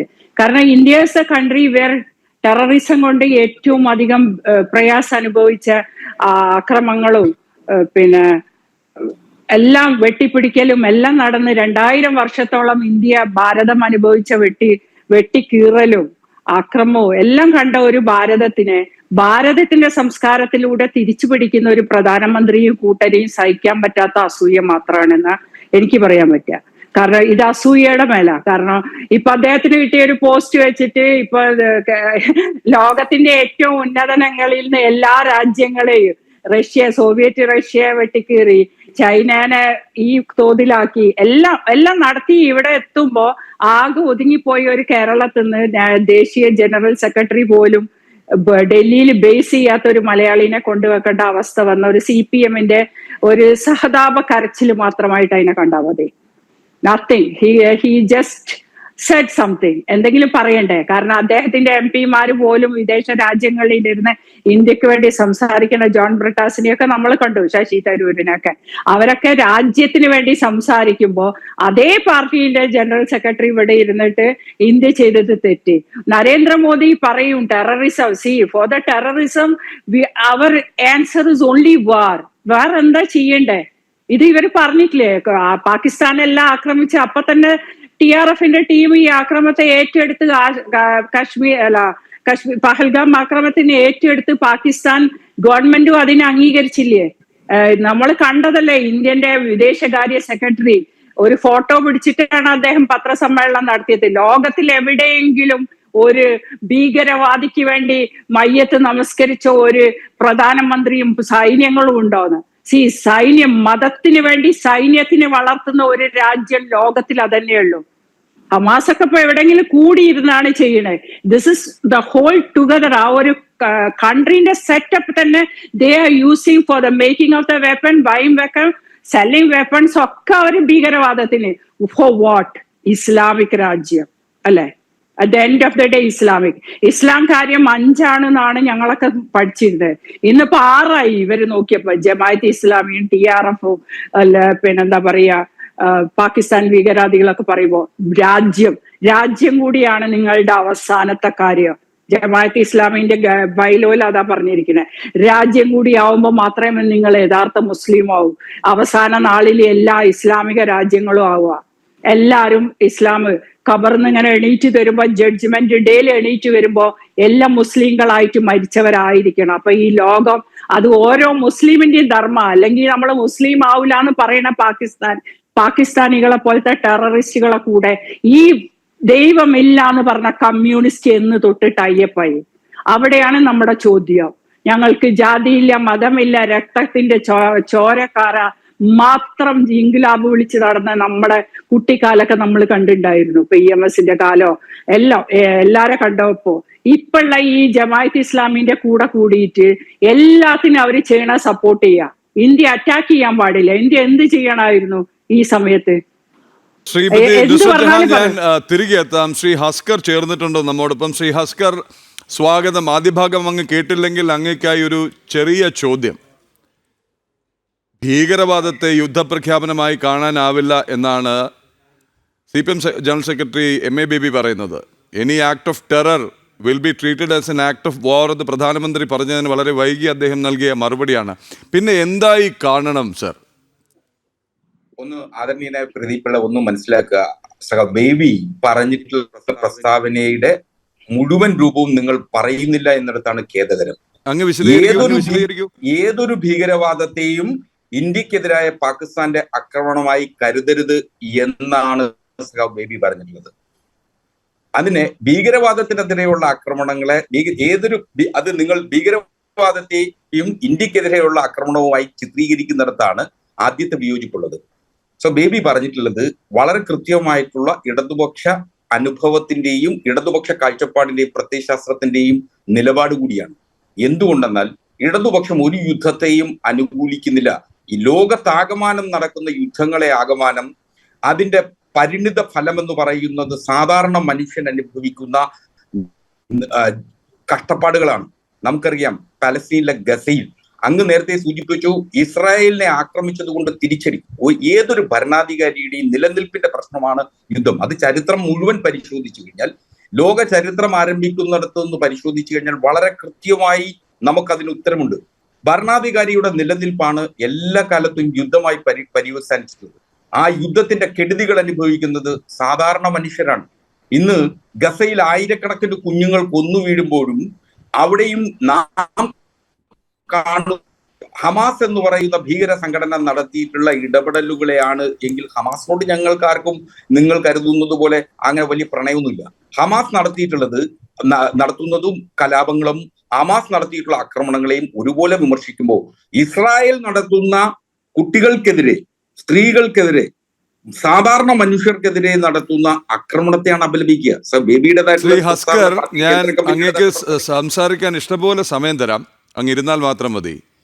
ഈ ഗസയിൽ സ്ത്രീകളെയും കുട്ടികളെയും ഒക്കെ ഇസ്രയേൽ തേടിപ്പിടിച്ച് ആക്രമിച്ചതാണോ, അതോ രാത്രിയുടെ മറവിൽ മുന്നറിയിപ്പില്ലാതെ കടന്നു കയറി തട്ടിക്കൊണ്ടുപോയി കുട്ടികളെയും സ്ത്രീകളെയും കൊലപ്പെടുത്തിയിട്ട് തിരിച്ചടി ഭയന്ന് നാണമില്ലാതെ, ചങ്കൂറ്റമില്ലാതെ, അന്തസ്സില്ലാതെ സ്ത്രീകളെയും കുട്ടികളെയും മുന്നിൽ നിർത്തി മനുഷ്യകവചം തീർക്കുകയാണോ ചെയ്തത്? അവരെ അവിടെ നിന്ന് ഒഴിഞ്ഞു പോകാൻ അനുവദിക്കാതെ അവിടെ തടഞ്ഞു നിർത്തുകയാണോ ചെയ്തത്? ഭീരുത്വമല്ലേ കാണിച്ചു? അങ്ങ് ന്യായീകരിച്ചോളൂ. പക്ഷേ ശ്രീ എം എ ബേബിയുടെ നിലവാരത്തിലേക്ക് താഴാതെ ന്യായീകരിക്കൂ ശ്രീ ഹസ്കർ. അങ്ങനല്ല പ്രദീപ് മനസ്സിലാക്കേണ്ടത്. ബേബിയുടെ നിലവാരത്തിലേക്ക് ഉയരുക എന്ന് പറയുന്നത് അദ്ദേഹത്തിന്റെ ദൈക്ഷണിക ബോധത്തിലേക്ക് ഉയരുക എന്ന് പറയുന്നത് അസാധ്യമായിട്ടുള്ള കാര്യമാണ്.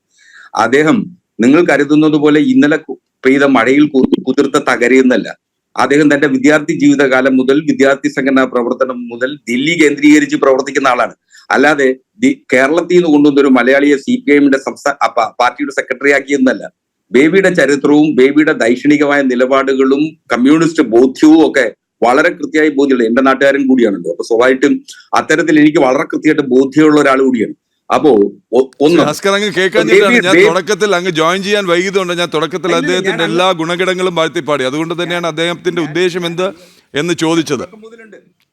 ബുദ്ധിജീവിയാണ്, ബുദ്ധിമാനാണ്, കലാസ്നേഹിയാണ്, കലാപ്രേമിയാണ്, കലാസ്വാദകനാണ്, സാഹിത്യ കുതുകിയാണ്, സംഗീത പ്രേമിയാണ്, സംഗീത ആക്ടിവിസ്റ്റാണ്.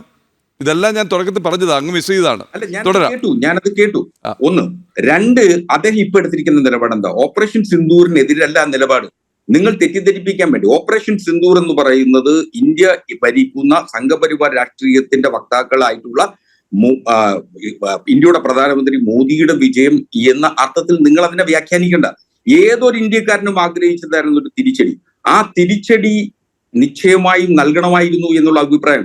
പക്ഷെ എല്ലാ ഭീകരാക്രമണങ്ങളെയും പാകിസ്ഥാനെതിരെ എന്ന് പറയുമ്പോൾ പാകിസ്ഥാന്റെ ചരിത്രം കൂടി പരിശോധിക്കണം. ഇന്ത്യയും പാകിസ്ഥാനും വിഭജനം നടക്കുന്ന സമയത്ത് ഇന്ത്യക്കുള്ളതുപോലെ മനുഷ്യ വിഭവശേഷിയും ഇന്ത്യക്കുള്ളതുപോലെ വിഭവശേഷിയുള്ള ഒരു രാജ്യം തന്നെയായിരുന്നു പാകിസ്ഥാൻ. ഒരു സംശയമില്ലല്ലോ. പാകിസ്ഥാൻ എന്തുകൊണ്ട് ഇന്ത്യയോടൊപ്പം വളരാനായില്ല എന്നുള്ളൊരു ചോദ്യം ഇന്നും ലോകത്താകമാനം ചർച്ച ചെയ്യുന്നുണ്ട്. സാമൂഹ്യ നിരീക്ഷകന്മാർ പഠിക്കുന്നു, എക്കണോമിസ്റ്റുകൾ പഠിക്കുന്നു. എന്തുകൊണ്ട് പാകിസ്ഥാന് ഇന്ത്യയോടൊപ്പം വളരാനായില്ല എന്നുള്ളതൊരു ചോദ്യമുണ്ട്. ആ ചോദ്യത്തിന്റെ ഉത്തരം എന്ന് പറയുന്നത് പാകിസ്ഥാന് ഒരേ ഒരു ലക്ഷ്യം മാത്രമേ ഉണ്ടായിരുന്നു, അത് ഇന്ത്യ വിരോധമാണ്. ഇന്ത്യ വിരോധം മാത്രം ജനങ്ങൾക്ക് മേലും തീവ്രവാദത്തെയും സൈനിക ശേഷിയെയും വർദ്ധിപ്പിക്കുന്നതിന് ഉപയോഗിച്ചു എന്ന മഹാ അപരാധമാണ് പാകിസ്ഥാൻ നേതൃത്വം നാളിതുവരെ ചെയ്തിട്ടുള്ളത്. അത് ഇന്ത്യ തുടരാൻ പാടില്ല എന്നുള്ളതാണ്. നിങ്ങൾ ഇപ്പൊ ഉദാഹരണത്തിന് ഇന്ത്യ ഉയർത്തിപ്പിടിക്കുന്ന രാഷ്ട്രീയ പ്രത്യയശാസ്ത്രം എന്ന് പറയുന്നത് ഇപ്പോ അതിന്റെ ഭരണ നേതൃത്വത്തിന്റെ കൂടി രാഷ്ട്രീയ പ്രത്യയശാസ്ത്രമാണ്. ആ രാഷ്ട്രീയ പ്രത്യയശാസ്ത്രം എന്ന് പറയുന്നത് ലോക സമസ്തോ സുഖിനോ ഭവന്തു എന്ന് മന്ത്രിക്കുന്ന, ആ മന്ത്രം ഉച്ചരിക്കുന്ന ഒരു സാംസ്കാരിക പശ്ചാത്തലത്തിൽ നിന്നാണ് സംഘപരിവാറിന്റെ രാഷ്ട്രീയമെങ്കിൽ അവിടെ വിദ്വേഷത്തിന്റെയും വെറുപ്പിന്റെയും രാഷ്ട്രീയം വരാൻ പാടില്ല. അതുകൊണ്ടാണ് നിങ്ങൾ ഉയർത്തുന്ന അല്ലെങ്കിൽ RSS ഉയർത്തുന്ന രാഷ്ട്രീയം എന്ന് പറയുന്നത് വെറുപ്പിന്റെയും അപരമത വിദ്വേഷത്തിന്റെയും രാഷ്ട്രീയമാണ്. അതിനെയാണ് അതിനു മുമ്പ് അങ്ങ് ഒരുപാട് പോയിന്റ്സ് പറഞ്ഞു. ഞാൻ ഒന്ന് വിശദീകരിച്ചോട്ടെ. അങ്ങ് പറഞ്ഞ പോയിന്റ്സ് പെട്ടെന്ന്, കാര്യം അങ്ങ് പെട്ടെന്ന് പോകും. ഒന്ന്, മോദിയുടെ വിജയം എന്നുള്ളതിൽ അങ്ങ് വിയോജിപ്പ് രേഖപ്പെടുത്തി. എങ്ങനെ പറയാതിരിക്കും സർ? മുംബൈ ടെറർ അറ്റാക്ക് അങ്ങ് മറന്നിട്ടുണ്ടാവില്ലല്ലോ. അവിടെ കണ്ട കാഴ്ച എന്താണ്? മെഴുകുതിരി തെളിച്ചു. എന്നിട്ട് എല്ലാവരും സമചിത്തത പാലിക്കണം, സംയമനം പാലിക്കണം. ഈ ഘട്ടം കടന്നു പോകാൻ നമുക്കെല്ലാവർക്കും ഒരുമിച്ച് പോരാടാം, എല്ലാ കഷ്ടപ്പെടുന്നവർക്കും വേണ്ടി നമുക്ക് പ്രാർത്ഥിക്കാം എന്ന് പറഞ്ഞൊരു പ്രധാനമന്ത്രിയും സൈഡിൽ നിന്ന് സൂപ്പർ പ്രധാനമന്ത്രിയും. ശ്രീ ഭാസ്കർ, അങ്ങ് ധാരാളം യാത്ര ചെയ്യുന്ന ആളാണെന്ന് എനിക്കറിയാം. അങ്ങേക്ക് പറയാനുള്ളത് പലതും അങ്ങേക്ക് ഈ ചാനൽ ഡിബേറ്റിൽ പറയാൻ പറ്റില്ല എന്ന് പറയാം. അങ്ങയുടെ സൈനിക സുഹൃത്തുക്കളോടൊന്ന് ചോദിക്കണം, വിരമിച്ചവരോടൊന്ന് ചോദിക്കണം വ്യത്യാസം എന്താണ് എന്ന്. ആത്മധൈര്യം, ആത്മവിശ്വാസം, സെൽഫ് കോൺഫിഡൻസും മൊറാലും, ഇങ്ങനെ കുറച്ച് കാര്യങ്ങളുണ്ട് സൈന്യത്തിന്.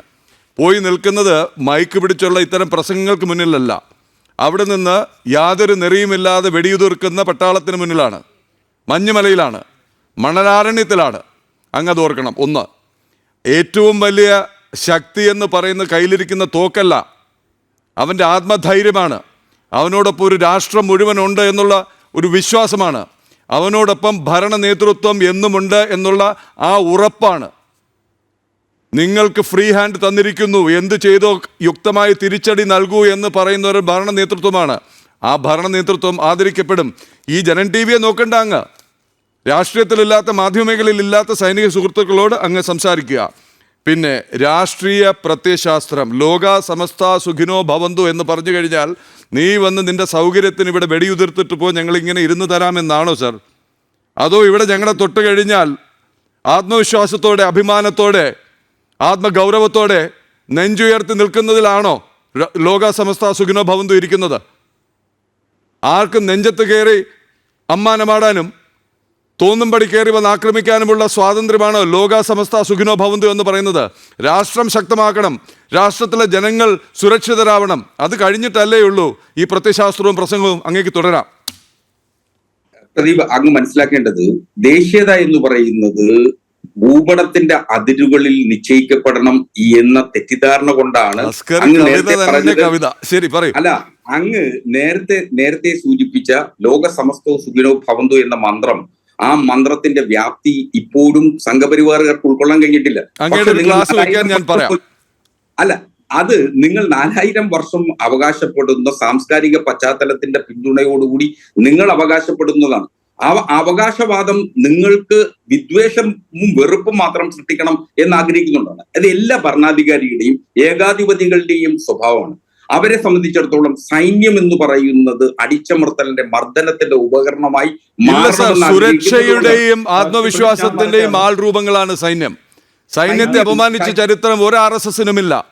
സൈന്യത്തെ അവഹേളിച്ച ചരിത്രം അങ്ങയുടെയും അങ്ങ് സഹയാത്രികനായ പാർട്ടിയുടെയും അതിന്റെ നേതാക്കൾക്കുമാണുള്ളത്. ഒറ്റ കാര്യം കൂടി, incited and organised by Pakistan എന്നൊരു വാക്ക് ശ്രീ MA ബേബി ഉപയോഗിച്ചു. അങ്ങനെ പറയരുതേ എന്ന്. അപ്പൊ ഇവർ എവിടുന്ന് വന്നതാണ്? ഇവരെ സഹായിച്ചതാരാണ്? അങ്ങോട്ട് നമ്മൾ ആക്രമിച്ചപ്പോൾ തകർന്നു വീണ താവളങ്ങൾ ഏതൊക്കെയാണ്? ഞാൻ അങ്ങയിലേക്ക് തിരിച്ചെത്താം വളരെ പെട്ടെന്ന്. ഒരു ഇടവേളയ്ക്കായി PCR നിന്ന് നിർബന്ധം. വളരെ പെട്ടെന്ന് തിരിച്ചെത്താം ഒരു ഇടവേളയ്ക്ക് ശേഷം.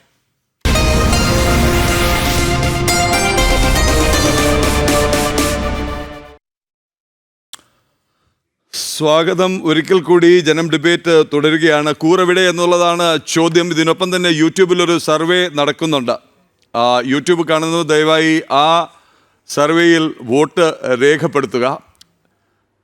ശ്രീ ഭാസ്കർ, അങ്ങയിലേക്ക് പെട്ടെന്ന് തിരിച്ചെത്താം. അങ്ങേക്ക് വളരെ വേഗം പോകണം എന്ന് പറയുന്നു. എങ്കിലും വളരെ പെട്ടെന്ന് മറ്റതിഥികളിലേക്ക് മറ്റൊരു ചോദ്യം കൂടി, മറ്റൊരു വിമർശനം കൂടി ശ്രീ ബേബി ഉയർത്തി. ശ്രീ കേണൽ ജിന്നി, അദ്ദേഹത്തിൻ്റെ മറ്റൊരു വിമർശനം, ലോകരാജ്യങ്ങളിലേക്ക് ഭാരതം സർവകക്ഷി പ്രതിനിധി സംഘങ്ങളെ അയച്ചതിലാണ് അദ്ദേഹത്തിന് പ്രതിഷേധം, അമർഷം. അതിനെ വിമർശിച്ചിരിക്കുന്നു. അത് ആ നയതന്ത്ര നീക്കം മനസ്സിലാകാഞ്ഞിട്ടാണോ, അതോ നയതന്ത്ര നീക്കം വിജയിച്ചു എന്നുള്ളതിലാണോ, അതോ ശശി തരൂർ, സൽമാൻ ഖുർഷീദ്, സുപ്രിയ സൂലെ, കനിമൊഴി, അസദുദ്ദീൻ ഒവൈസി, ശശി തരൂർ, പിന്നെ ജോൺ ബ്രിട്ടാസും അടക്കമുള്ളവർ നടത്തിയ പ്രതികരണങ്ങളിൽ ആകെ അസ്വസ്ഥനായിട്ടാണോ എന്ന് മനസ്സിലാകുന്നില്ല. കേണൽ ഡിനി. ശ്രീ പ്രദീപ്, എനിക്കൊന്ന് എന്റെ സുഹൃത്തെ അഡ്വക്കേറ്റ് ഹസ്കർ പോകുന്നതിന് മുമ്പ് ഒരു ചെറിയൊരു ക്ലാരിഫിക്കേഷൻ. അതായത് നമ്മളിപ്പം നേരത്തെ ഫസ്റ്റ് പോയിന്റിൽ, അതായത് ഈ യുദ്ധം നടക്കുന്നത് എന്തിനു വേണ്ടിയാന്നുള്ളത് മനസ്സിലാക്കാനുള്ള ഒരു കാര്യമാണ്. അതായത് ഈ സൈന്യം എന്ന് പറയുന്നത് സൈന്യം യുദ്ധത്തിന് വേണ്ടിയല്ല, യുദ്ധം ഉണ്ടാവാതിരിക്കാൻ വേണ്ടിയാണ് സൈന്യം. നമ്മളെ സൈന്യം എത്രമാത്രം ശക്തമാണോ അത്രമാത്രം യുദ്ധം ഉണ്ടാവില്ല. അതാണ് അതിന്റെ യാഥാർത്ഥ്യം. അപ്പൊ സൈന്യം എന്ന് വെച്ച് കഴിഞ്ഞാൽ നമ്മൾ യുദ്ധത്തിലേക്ക് പോകാൻ വേണ്ടിയല്ല, യുദ്ധം ഉണ്ടാവരുത് എന്ന് വെച്ചിട്ടാണ്. ഇപ്പൊ ഓപ്പറേഷൻ സിന്ദൂർ തന്നെ നമ്മൾ സ്ട്രൈക്ക് ചെയ്തത് നമ്മളെ നിരപരാധിയായിട്ടുള്ള ഭാരതീയർ ഈ ഭൂമിയിൽ സുരക്ഷിതമായിട്ട് നിൽക്കണം എന്ന് വെച്ചാണ്. നമ്മളത് ചെയ്തില്ലെങ്കിൽ ഇനിയും അവർ ചെയ്യും. അപ്പൊ നമ്മൾ അവിടെ ഏതെങ്കിലും ഒരു കൊല, നേരത്തെ ശ്രീ രാജൻ ജോസഫ് പറഞ്ഞ പോലെ അവിടെ ചെന്ന് സിവിലിയൻസിനെ ടാർഗറ്റ് ചെയ്യുകയോ അല്ലെങ്കിൽ അങ്ങനെയുള്ള എന്തെങ്കിലും ഉള്ള സാഡിസ്റ്റിക് ആയിട്ടുള്ള ആളുകളല്ല നമ്മളാരും. നമ്മൾ എങ്ങനെ ആ യുദ്ധത്തിനെ അവോയ്ഡ് ചെയ്യുക എന്നുള്ളത് നമ്മളെ കൃത്യമായിട്ടുള്ള ഒരു പോളിസി ആയിരുന്നു. അതുകൊണ്ടാണ് നമ്മൾ അത് ഇമ്മീഡിയറ്റ്ലി ഒരു 3 ദിവസം 88 മണിക്കൂർ കൊണ്ട് നമ്മൾ നിർത്തിയത്. ഇന്ന് ലോകത്ത് എവിടെ നോക്കിയാലും എല്ലാ സ്ഥലത്തും എൻഡ്ലെസ് വാർ ആണ്. റഷ്യ യുക്രൈൻ അവിടെ നോക്കൂ, ഇസ്രായേൽ ഹമാസ് നടക്കുന്നു, യുദ്ധം തീരുന്നില്ല. പക്ഷെ നമ്മളെ സംബന്ധിച്ചിടത്തോളം യുദ്ധത്തിലേക്ക് പോകരുതെന്ന് നമ്മളെ അടിവരവേറ്റ് നമ്മളെ കാര്യമായിരുന്നു. കാരണം ഒന്നും നമ്മൾ വിചാരിക്കുന്നില്ല ഈ സിവിലിയൻസിനെ ടാർഗറ്റ് ചെയ്യുക. രണ്ടാമത് ഇന്ന് നമ്മൾ യുദ്ധത്തിലേക്ക് പോയി കഴിഞ്ഞാൽ നമ്മുടെ വികസനവും മറ്റു കാര്യങ്ങളും പുറകോട്ട് പോകും നമുക്ക് നന്നായിട്ട് അറിയാം. അതുകൊണ്ട് അങ്ങനത്തെ ഒരു കാഴ്ചപ്പാടേ ഇല്ല. സൈന്യത്തിനെ ഉപയോഗിക്കുന്നത് നമ്മളെ ആളുകളെ പ്രൊട്ടക്ട് ചെയ്യാൻ വേണ്ടി മാത്രമാണ്, അല്ലാതെ മറ്റുള്ളവർക്ക് എന്തെങ്കിലും ഇത് ചെയ്യാൻ വേണ്ടി. അതുകൊണ്ടാണ് എന്റെ ആ വിയോജിപ്പ്. അദ്ദേഹം ഉപയോഗിച്ച വേർഡ് അട്രോഷ്യസ് എന്നാണ്. ഇതേ കാര്യം തന്നെ ശ്രീ ഹസ്കർ പറഞ്ഞ പോലെ തന്നെ അത് പറയാം. ഇത് നമ്മൾ നേരത്തിൽ, അതായത് നിങ്ങൾ എങ്ങനെയാണ് അതിനെ ഡിസ്കസ്, പക്ഷെ how does he use the word atrocious?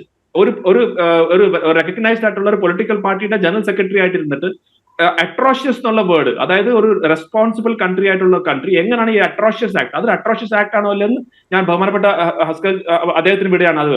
രണ്ടാമത്തെ കാര്യം ശ്രീ പ്രദീപ് പിള്ള പറഞ്ഞത്, അതായത് ഈ ഡിപ്ലോമാറ്റിക് അദ്ദേഹം വളരെ അത് ആക്ച്വലി കുറച്ചും കൂടെ ഒരു ഡിപ്ലോമാറ്റിക് ആയിട്ടാണ് അദ്ദേഹം സംസാരിച്ചത്. അതായത് ഈ പോയിന്റ് പറയണമായിരുന്നു. അപ്പൊ അദ്ദേഹം പറഞ്ഞു ജോൺ ബ്രിട്ടാസിന്റെ അടുത്ത് സംസാരിച്ചു, he came and refer to us, അതായത് ഞങ്ങൾ സംസാരിച്ചു. പക്ഷെ മറ്റ് പാർട്ടികളിൽ ആരും ചെയ്തില്ല എന്നാണ് പറഞ്ഞത്. അപ്പം CPIM സംബന്ധിച്ചോളം ഒരു പരാതിയില്ല, പക്ഷെ മറ്റ് പാർട്ടിയിൽ പറഞ്ഞില്ല എന്നുള്ള രീതിയിലേക്കുള്ള ഒരു ഡിഫ്ലക്ഷൻ ആണ് അദ്ദേഹം. ഞാൻ ആ പോയിന്റ് കൃത്യമായിട്ടൊന്ന് ഓർമ്മിപ്പിക്കാം. അദ്ദേഹത്തിന്റെ പ്രസ്താവന ഇവിടെയുണ്ട്. കൂടിയാലോചന നടത്തിയില്ല, ഓരോ പാർട്ടികളിൽ പ്രശ്നങ്ങൾ സൃഷ്ടിക്കാനുള്ള ബോധപൂർവമായ നീക്കം നടന്നു എന്നും MA ബേബി ആരോപിച്ചു. അത് എനിക്ക് തോന്നുന്നില്ല അത് അങ്ങനെ അത് I think it's Rahul Gandhi ഒരു സ്റ്റാൻഡാണ്. ഓണസ്റ്റ്ലി സ്പീക്കിംഗ് അതൊരു രാഹുൽ ഗാന്ധിക്ക് വേണ്ടി ബാറ്റ് ചെയ്യുന്നുള്ള രീതിയിലേക്ക് മാത്രമേ അത് കാണാൻ സാധിക്കൂ. കാരണം മറ്റൊരു പാർട്ടിക്കും ഇങ്ങനത്തെ ഒരു പ്രശ്നമില്ല. ഏതൊരു പാർട്ടിയായാലും ഇൻക്ലൂഡിംഗ് CPM പോലും അദ്ദേഹം തന്നെ സമ്മതിച്ചു, അത് ജോൺ ബ്രിട്ടാസും സംസാരിച്ചിരുന്നു, he came and refer to us and then അങ്ങനത്തെ രീതിയിൽ പോകും. ഇപ്പം ഇങ്ങനെ ഒരു ഇഷ്യൂ വരുമ്പം ഐ ഡോണ്ട് അണ്ടർസ്റ്റാൻഡ് എന്തുകൊണ്ടാണ് നമ്മളിതിന് നേരത്തെ നമ്മൾ സംസാരിച്ചതാണ്. ഇപ്പൊ കോൺഗ്രസ് പാർട്ടിയുടെ തന്നെ കാര്യം നോക്കൂ. കോൺഗ്രസ് പാർട്ടിയുടെ തന്നെ ഡോക്ടർ ശശി തരൂരിനെ പോലെ ഒരാളുടെ പേര് അവർക്ക് നൽകാൻ സാധിച്ചില്ലെങ്കിൽ എന്ത് രാഷ്ട്ര താല്പര്യമാണ് അവർ നോക്കുന്നത്? അതുപോലെ പാർലമെന്റിലെ സ്റ്റാൻഡിംഗ് കമ്മിറ്റി ഓൺ എക്സ്റ്റേണൽ അഫയേഴ്സിന്റെ ചെയർമാൻ അവർ തന്നെ കൊടുത്ത പേര്, സ്റ്റാൻഡിംഗ് കമ്മിറ്റി എക്സ്റ്റേണൽ അഫയേഴ്സിന്റെ ചെയർമാന്റെ പേര് കൊടുക്കാൻ പറ്റിയില്ലെങ്കിൽ എന്ത് രാഷ്ട്ര താല്പര്യമാണ് നോക്കുന്നത്? അപ്പൊ ഇതൊക്കെ നമ്മൾ ഇന്ന് വളരെ വ്യക്തമായിട്ട് എല്ലാവരുടെയും മുന്നിലുണ്ട്. അതുകൊണ്ട് എനിക്ക് തോന്നുന്നു ശ്രീ MA ബേബി, ഞാൻ നേരത്തെ പറഞ്ഞ പോലെ അദ്ദേഹം എന്റെയും കൂടി നാട്ടുകാരനാണ്. പക്ഷെ അദ്ദേഹം അതായത് ഒരു കേരളത്തിനുള്ളിൽ ഒരു പ്രത്യേകിച്ച് നിലമ്പൂർ ഇഷ്യൂ ഒരു ഇലക്ഷനൊക്കെ നടക്കുമ്പോൾ ഒരു സ്റ്റേറ്റ്മെന്റ് അതൊന്നും അദ്ദേഹത്തിന് ഒരു റെലവൻസ് വരാൻ വേണ്ടിയുള്ള ശ്രമമാണ്. കാരണം ഇത് പുറത്ത് ഒരു രീതിയിലുള്ള ഡിസ്കഷൻ നടക്കുന്നില്ല എന്നാണ് അതിന്റെ വാസ്തവം. റൈറ്റ്. വളരെ പെട്ടെന്ന് ശ്രീ രാജൻ ബാബു, ഈ 2 കാര്യങ്ങൾ കൂടി. ഒന്ന്, ഈ കൂടിയാലോചന നടത്തിയില്ല, മറ്റു പാർട്ടികളിൽ ആശയക്കുഴപ്പമുണ്ടാക്കാൻ ശ്രമിച്ചു എന്നുള്ളൊരു സംഗതി. ഇതിപ്പോൾ പറ്റിപ്പോയി എന്താണെന്ന് വെച്ച് കഴിഞ്ഞാൽ പ്രതിപക്ഷം ഒരർത്ഥത്തിൽ, രാഷ്ട്രീയ അർത്ഥത്തിൽ, അല്ലെങ്കിൽ വിലപേശൽ രാഷ്ട്രീയ അർത്ഥത്തിൽ, വോട്ട് ബാങ്ക് രാഷ്ട്രീയ അർത്ഥത്തിൽ പ്രതിപക്ഷം പകച്ചുപോയി. പിന്നെ പാർട്ടികളെ പ്രതിനിധികളെ തിരഞ്ഞെടുത്ത രീതി, ഇപ്പോൾ കേണൽ ഡിന്നി പറഞ്ഞതുപോലെ ഡോക്ടർ ശശി തരൂരിൻ്റെ ഏറ്റവും വലിയ ടാലൻറ്റ്, പ്രതിഭ എന്ന് പറയുന്നത് ഗിഫ്റ്റ് ഓഫ് ഗാബ് എന്ന് പറഞ്ഞതുപോലെ അദ്ദേഹത്തിൻ്റെ വൊക്കാബുലറിയും സംസാരിക്കാനുള്ള അദ്ദേഹത്തിൻ്റെ മികവുമാണ്. 2, ഒരുപക്ഷെ ഭാരതത്തെക്കാൾ കൂടുതൽ വിദേശ രാജ്യങ്ങളിൽ സഞ്ചരിച്ചിട്ടുള്ള പ്രവർത്തിച്ചിട്ടുള്ള അദ്ദേഹത്തിന് എവിടെ പോയി എങ്ങനെ പറയണം എന്നറിയാം. അതുപോലുള്ളവരെ തിരഞ്ഞെടുക്കുന്നു. സൽമാൻ ഖുർഷീദിനെ തിരഞ്ഞെടുക്കുന്നു, കനിമൊഴിയെ തിരഞ്ഞെടുക്കുന്നു, സുപ്രിയ സുലെ തിരഞ്ഞെടുക്കുന്നു, അസദുദ്ദീൻ ഒവൈസിയെ തിരഞ്ഞെടുത്ത് അദ്ദേഹം പറഞ്ഞാൽ മനസ്സിലാകുന്ന ഇടങ്ങളിലേക്ക് വിടുന്നു. അത് അദ്ദേഹം മനോഹരമായി നിർവഹിക്കുന്നു. ഇതൊക്കെ പാർട്ടികളിൽ അല്ലെങ്കിൽ പ്രതിപക്ഷത്ത് ആശയക്കുഴപ്പമുണ്ടാക്കാനാണ് എന്ന് വ്യാഖ്യാനിക്കുന്നത് ശ്രീ രാജൻ ജോസഫ്.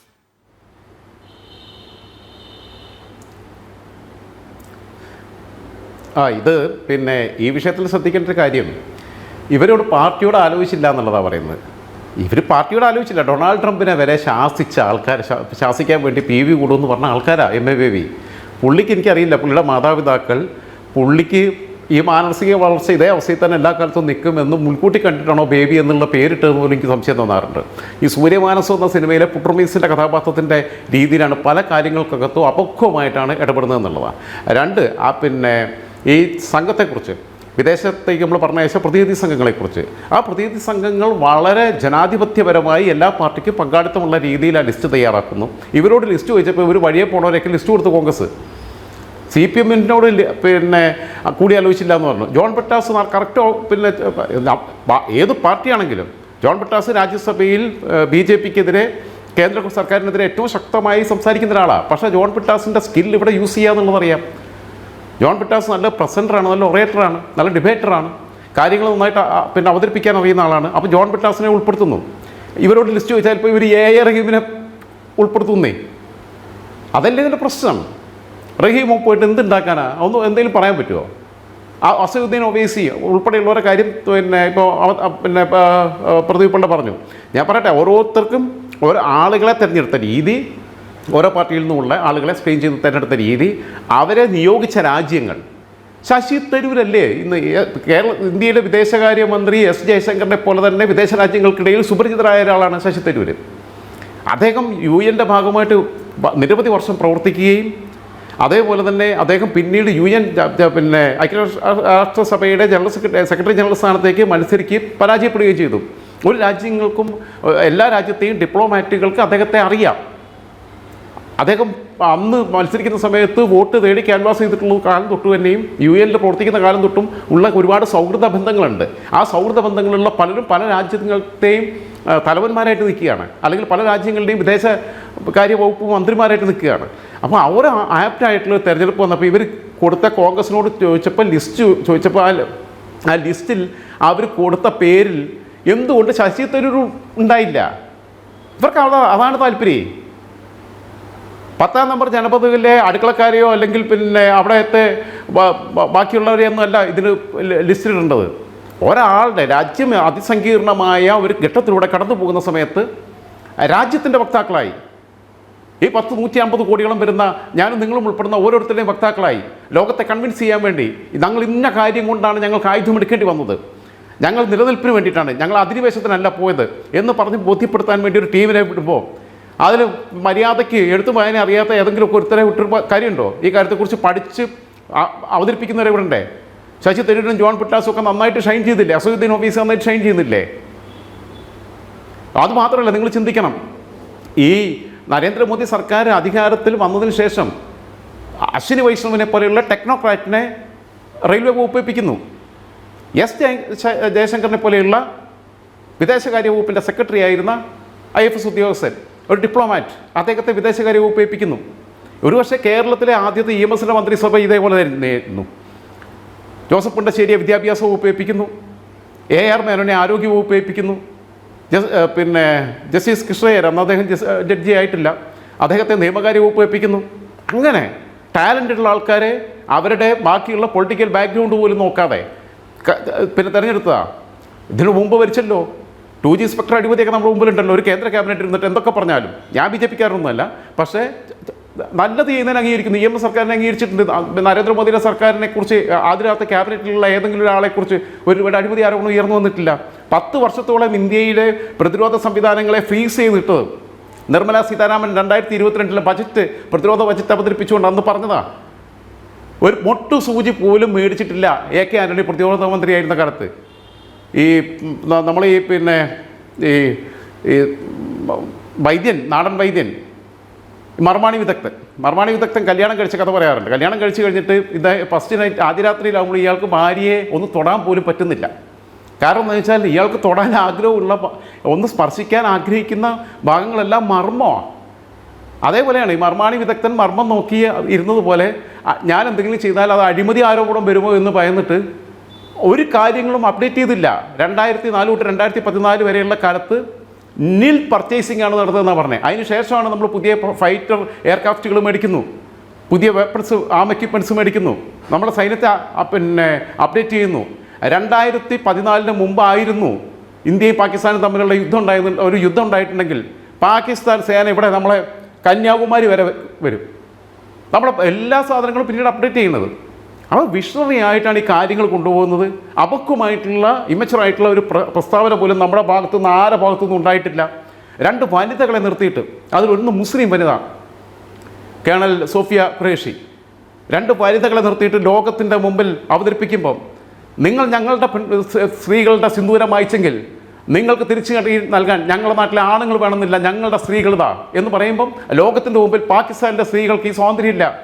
സ്കൂളിൽ പോകുന്നതിനാണ് മലാല എന്ന് പറയുന്ന പെൺകുട്ടിയെ വെടിവെച്ചത്. ആലോചിച്ച് നോക്കൂ.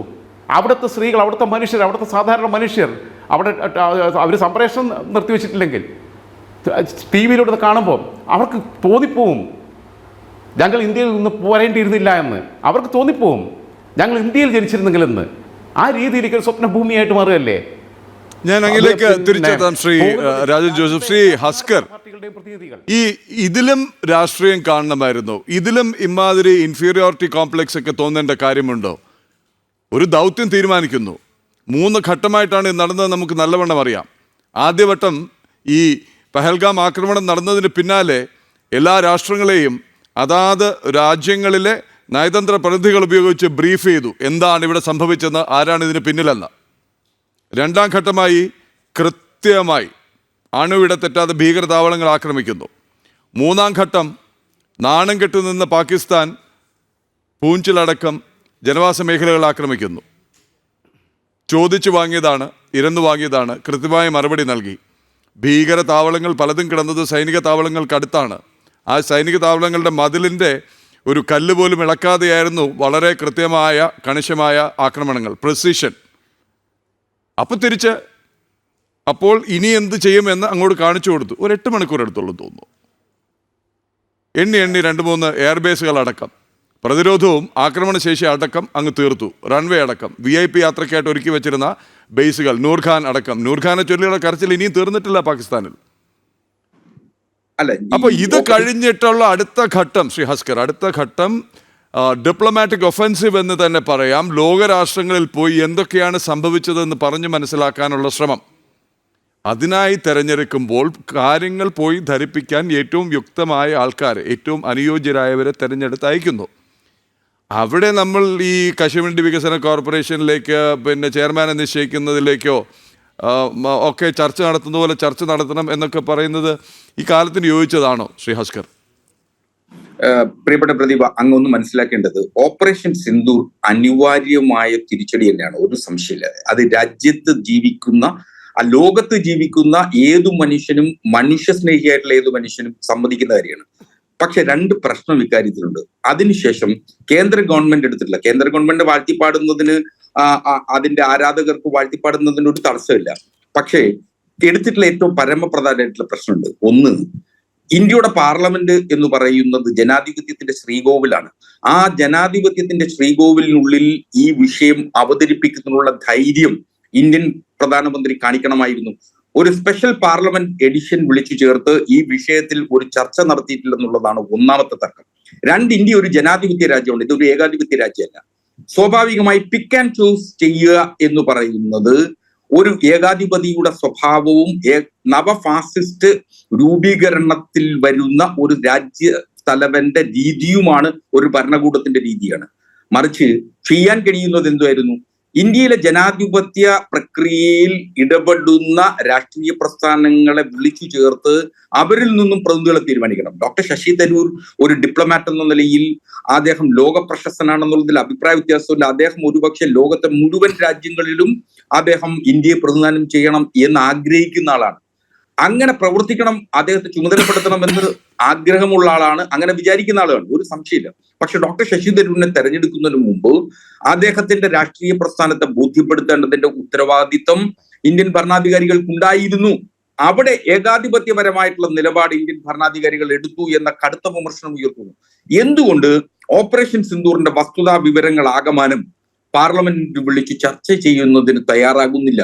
പാർലമെന്റിൽ BJPക്ക് എന്തായാലും മൃഗീയ ഭൂരിപക്ഷം ഉണ്ടല്ലോ. ആ ഭൂരിപക്ഷം ഉപയോഗിച്ചുകൊണ്ട് നിശ്ചയമായും ചർച്ച ചെയ്താൽ ഏതെങ്കിലും തരത്തിൽ ഒരു തിരിച്ചടി പാർലമെന്റിനുള്ളിൽ നേരിടും എന്നുള്ളതല്ല. അതൊരു ജനാധിപത്യ പ്രക്രിയയുടെ ഭാഗമാണ്.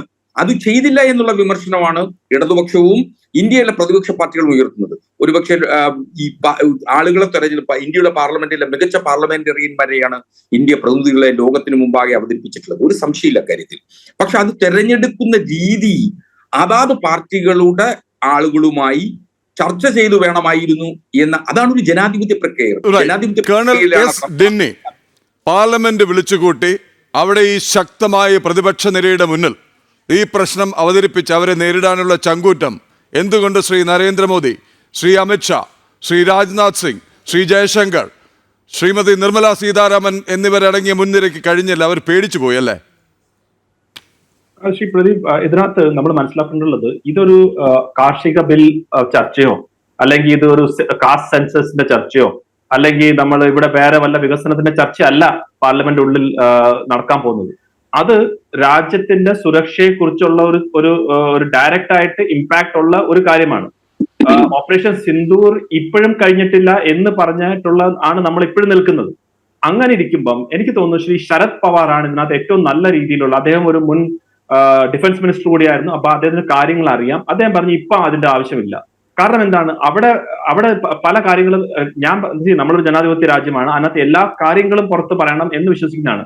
പക്ഷെ ആ എല്ലാ കാര്യത്തിലും രാഷ്ട്രത്തിന്റെ സുരക്ഷയെ സംബന്ധിച്ചോളം എല്ലാ കാര്യങ്ങളും പറഞ്ഞാൽ അങ്ങനെ പറയേണ്ട കാര്യമില്ല എന്നും കൂടെ നമ്മൾ അറിയണം. അതിനകത്ത് ഇപ്പൊ RTI പോലും പറഞ്ഞിട്ടുണ്ട്, ഇപ്പം ഒരു രാജ്യം പോലും അവരുടെ രാജ്യത്തിന്റെ സുരക്ഷയെ ബാധിക്കുന്ന കാര്യങ്ങളൊന്നും പൊതുസമൂഹത്തിൽ കാരണം അങ്ങനെ പറഞ്ഞു കഴിഞ്ഞാൽ പിന്നെ എന്ത് സുരക്ഷയാണ് പിന്നെ ഉള്ളത്? അപ്പൊ ആ രീതിയിലുള്ള ഒരു ഡിസ്കഷനുള്ള സമയമായിട്ടില്ല എന്നാണ് അതിനകത്ത് ആരെയും ഫേസ് ചെയ്യാൻ പറ്റിയുണ്ടെന്നല്ല, ആ സമയമായിട്ടില്ല അത് ചർച്ച ചെയ്യാൻ. അതുപോലെ തന്നെ ഇതിന്റെ ഇടയ്ക്ക് ഫോറിൻ സെക്രട്ടറിയും ആ ഡെലിഗേഷൻ്റെ ഉള്ള എല്ലാ ഇമ്പോർട്ടന്റ് ആയിട്ടുള്ള പൊളിറ്റിക്കൽ ലീഡേഴ്സിനെ വന്ന് ബ്രീഫ് ചെയ്തിരുന്നു എന്താണ് സംഭവിക്കുന്നത് എന്നുള്ളത്. അപ്പൊ അതിനകത്ത് പിന്നെ പ്രധാനമന്ത്രി വന്നില്ല എന്നുള്ള ഒരു വിമർശനമായിരുന്നു. അപ്പം എനിക്ക് തോന്നുന്നത് ഈ പ്രതിപക്ഷ, പ്രത്യേകിച്ച് കോൺഗ്രസ് ആയാലും CPM ആയാലും ശരി, അവർ ഒരു വിമർശനത്തിന് വേണ്ടി ഒരു വിമർശനം നടത്തും. അതായത് ഒരു criticism for sake of criticise എന്നുള്ള രീതിയിലേക്ക്, അല്ലാതെ എന്തെങ്കിലും സബ്സ്റ്റൻസ് ഉള്ള കാര്യമല്ല. ഇപ്പൊ നോക്കൂ, ശ്രീ അസ്കർ പറഞ്ഞു, ബഹുമാനപ്പെട്ട ശ്രീ അസ്കർ പറഞ്ഞു, അതായത് നമ്മൾ ജനാധിപത്യ രീതിയിൽ ചെന്ന് ആളുകളെ പേര് ചോദിച്ചില്ല. അതൊരു കറക്റ്റ് ആയിട്ടുള്ള രീതിയല്ല. കാരണം കോൺഗ്രസിന്റെ കാര്യത്തിൽ നമുക്കറിയാം, കോൺഗ്രസിന്റെ കാര്യത്തിൽ പാർലമെന്ററി അഫയേഴ്സ് മിനിസ്റ്റർ ആയിട്ടുള്ള അദ്ദേഹം 4 പേര് ചോദിച്ചിരുന്നു.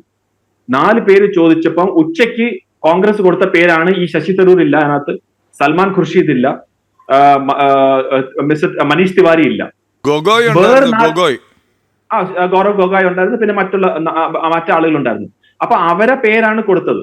അപ്പൊ അതാ ഞാൻ ചോദിച്ചത്. അപ്പൊ ഒരു ജനാധിപത്യ രീതിയിൽ തന്നെ അവരെടുത്ത് പേര് ചോദിച്ചിരുന്നു, പക്ഷെ അവര് പേര് കൊടുത്തില്ല. അപ്പൊ ഇവിടെ രാഷ്ട്രീയ താല്പര്യം അല്ല നോക്കുന്നത്. നമ്മളെ രാഷ്ട്രത്തിന് ഇപ്പൊ ഡോക്ടർ ശശി തരൂർ പോയില്ലായിരുന്നു, ഓക്കെ ലെറ്റ്സ് സേ നമ്മൾ ഈ 4 പേരെ അയച്ചിരുന്നെങ്കിൽ ഈ 4 പേര് ഡോക്ടർ ശശി തരൂർ ചെയ്ത കണക്കുള്ള കാര്യങ്ങൾ ചെയ്യാൻ പറ്റുമായിരുന്നു. ഇത് നമ്മളിപ്പം എനിക്കിപ്പോ ഡോക്ടർ ശശി തരൂരിന് വേണ്ടി ഞാൻ സംസാരിക്കുകയല്ല. അദ്ദേഹം ഒരു പൗരൻ എന്നുള്ള നിലയിൽ, ഒരു ഭാരതീയൻ എന്ന നിലയിൽ, അദ്ദേഹം പുറത്തു ചെയ്ത കാര്യങ്ങൾ എന്നുള്ള നിലയിൽ ആ കാര്യത്തിനെ കുറിച്ചാണ് ഞാനിപ്പം പറയുന്നത്. അത് അദ്ദേഹത്തിന്റെ എക്സ്പീരിയൻസ് വെച്ചും അദ്ദേഹത്തിന്റെ ആ കാപ്പബിലിറ്റിയും വെച്ച് അദ്ദേഹം വളരെ നന്നായിട്ട് ചെയ്തു. അദ്ദേഹം നന്നായിട്ട് ചെയ്തു, ശ്രീ OWC നന്നായിട്ട് ചെയ്തു. ഇവിടെ പോവാത്തിരുന്ന ഒമർ അബ്ദുള്ള പോലും എങ്ങനത്തെ സ്റ്റാൻഡാണ് എടുത്തത്. അപ്പം ഈ കാര്യങ്ങൾ നമ്മൾ പറയുമ്പം അവിടെ രാഷ്ട്രീയമായിട്ടുള്ള വ്യത്യാസങ്ങൾ കാണാം, അത് വേണമല്ലോ. പക്ഷെ രാഷ്ട്ര താല്പര്യം വരുമ്പം എല്ലാ കാര്യങ്ങളിലും ഇങ്ങനത്തെ ഉള്ള രീതിയിലേക്ക് കൊണ്ടുവരുന്നത് വളരെ ദൗർഭാഗ്യപരമായിട്ടുള്ള കാര്യമാണ്.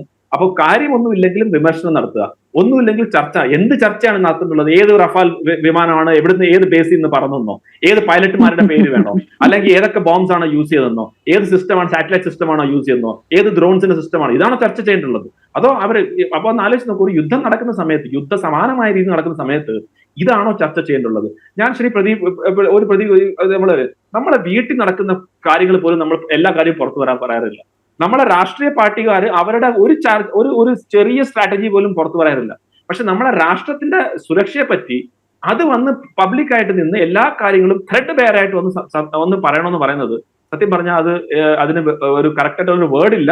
പക്ഷെ അത് ആരും ചെയ്യാൻ പോകുന്നില്ല. കാരണം ഇതെല്ലാം ഹാൻഡിൽ ചെയ്യുന്നവർക്ക് ഇതിനെക്കുറിച്ച് നല്ല ബോധ്യമുണ്ട്. ഇത് ഏതൊക്കെ രീതിയിലാണ് ഇത് നമ്മളെ കൊണ്ട് പറയിപ്പിക്കാൻ വേണ്ടിയുള്ള ശ്രമവും നടത്തുന്നുണ്ട്. അത് മനസ്സിലാക്കുക. ഒരു ഗെയിം പ്ലാൻ ഇതിന്റെ ബാക്കിലുണ്ട്. ദേ വോണ്ട് ടു നോ ദാറ്റ് നമ്മൾ എന്താണ് ചെയ്യുന്നതെന്ന്. ദേ വാണ്ട് ടു നോ നമ്മൾക്ക് എന്തൊക്കെയാണ് നമ്മുടെ സ്ട്രാറ്റജി എന്ന്. അത് നടക്കാൻ പോകുന്നില്ല. കാരണം ഇത് ഹാൻഡിൽ ചെയ്യുന്ന ഒരു വർക്ക് പ്രത്യേകിച്ച് പ്രൈം മിനിസ്റ്റർ മോദിയും ശ്രീ അജിത് ദോവലും ബാക്കിയുള്ള സൈനിക ലീഡേഴ്സ് എല്ലാം അവർക്ക് ഇതിനെക്കാട്ടിയൊക്കെ ഉള്ള ശേഷിയുണ്ട്. അവർക്ക് അതിന്റെ ഉള്ള ആ സ്ട്രാറ്റജിക് ഫോർസൈറ്റ് ഉണ്ട്. അതുകൊണ്ട് അതൊന്നും നടക്കാൻ പോകുന്നില്ല. ശ്രീമതി നുസ്രത്ത് ജഹാൻ, രണ്ട് കാര്യങ്ങളാണ് ഇതിനിടയ്ക്ക് ചർച്ച ചെയ്തത്. ഒന്ന്, പാർലമെൻ്ററി ഡെലിഗേഷൻ, സർവകക്ഷി ഡെലിഗേഷനെ നിയോഗിച്ചത് ഒരു ഡിപ്ലോമാറ്റിക് മിഷനോട് കൂടി വിവിധ രാജ്യങ്ങൾ സന്ദർശിച്ച് അവിടങ്ങളിൽ പോയി പറയണം പാകിസ്ഥാൻ എന്ത് ചെയ്തു, ഭീകരവാദികൾ എന്ത് ചെയ്തു, ഭാരതം എന്ത് തിരിച്ചടി നൽകി, അതെന്തിന്, എങ്ങനെയെന്ന്. അതിൽ പോലും വിവാദമുണ്ടാക്കാൻ ശ്രമിക്കുന്ന, അതിനെപ്പോലും വിമർശിക്കുന്ന എന്ത് രാഷ്ട്രീയമാണ്? പാർലമെന്റ് വിളിച്ചിട്ട് ഇത് പറയണമെന്ന് പറയുമ്പോ സിന്ദൂർ ഓപ്പറേഷൻ നടന്നപ്പോ എന്താ ചെയ്തേ? അല്ല, സിന്ദൂർ ഓപ്പറേഷന്റെ മുമ്പ് പഹൽഗാം, ഇത് ശരിക്കും ജനങ്ങൾ ഇവർ പറയുന്നുണ്ടല്ലോ. അപ്പൊ ശരത് പവാർ അതിന്റെ കറക്റ്റ് മറുപടി കൊടുത്ത്. പഹൽഗാം ആക്രമണം നടന്നപ്പോ പാകിസ്ഥാൻ സിറ്റിസണിനെ ഇന്ത്യയിൽ നിന്ന് പുറത്താക്കുക എന്നുള്ള ആദ്യത്തെ ദൗത്യം ഇറ്റ് വാസ് വെരി ടഫ്. കേരളത്തിൽ തന്നെ എത്ര പാകിസ്ഥാൻ പാസ്പോർട്ട് ഉള്ളവരുണ്ടായിരുന്നു ഇന്ത്യന്റെ അകത്തുനിന്ന് പുറത്താക്കി. കാശ്മീരിന് അത്രയുണ്ട്. ഭീകരവാദികൾ അടക്കം കാശ്മീരിലെ താവളം അടച്ചവര് ഈ പാകിസ്ഥാൻ പാസ്പോർട്ട് ഹോൾഡേഴ്സ് ഉണ്ട്. ഇവര് പുറത്ത് ചെയ്യണ സമയം അത് ചെയ്യണമായിരുന്നു. ഇവരെയൊക്കെ പാർട്ടിക്കാരെ വിളിക്കണമായിരുന്നു. ഒരു ഗവൺമെന്റും ഒരു ആർമി ചെയ്യേണ്ട കാര്യങ്ങൾ അത് നടന്നുകൊണ്ടിരുന്നു. പിന്നെ ലോക്സഭ, ഇവരൊക്കെ എത്രയും വലിയ രാഷ്ട്രീയം പഠിച്ചവരാണ് കമ്മ്യൂണിസ്റ്റുകാർ. എന്നൊക്കെ കളിയാക്കും, എനിക്കൊന്നും രാഷ്ട്രീയം അറിയില്ല, പക്ഷെ നമ്മളൊക്കെ കണ്ടിട്ട് വായിച്ചിട്ടൊക്കെ ഉണ്ട്. ഒരു പാർലമെന്റ് എമർജൻസി വിളിക്കണമെങ്കിൽ 2 ഹൗസിന്റെയും അപ്രൂവൽ വേണം. ഇന്ത്യൻ പ്രസിഡന്റ് അതിൽ വേണം. അതിന് 1 month നോട്ടീസ് വേണം. ഇപ്പൊ ഒരു 1 month നോട്ടീസ് കൊടുത്ത് സിന്ദൂർ ഓപ്പറേഷന്റെ എമർജൻസി സർജിക്കൽ സ്ട്രൈക്ക് നടത്തുന്നത് പാർലമെന്റിൽ ഇരുന്ന് റിലേ വെച്ച് കാണിക്കായിരുന്നു ലോകത്ത് മുഴുവനും. എന്നിട്ട് ഈ പാർലമെന്റിനെ പാർലമെന്റ് ആക്രമിച്ച തീവ്രവാദികളാണ്, ആതങ്കവാദികളാണ് ഇവരെ.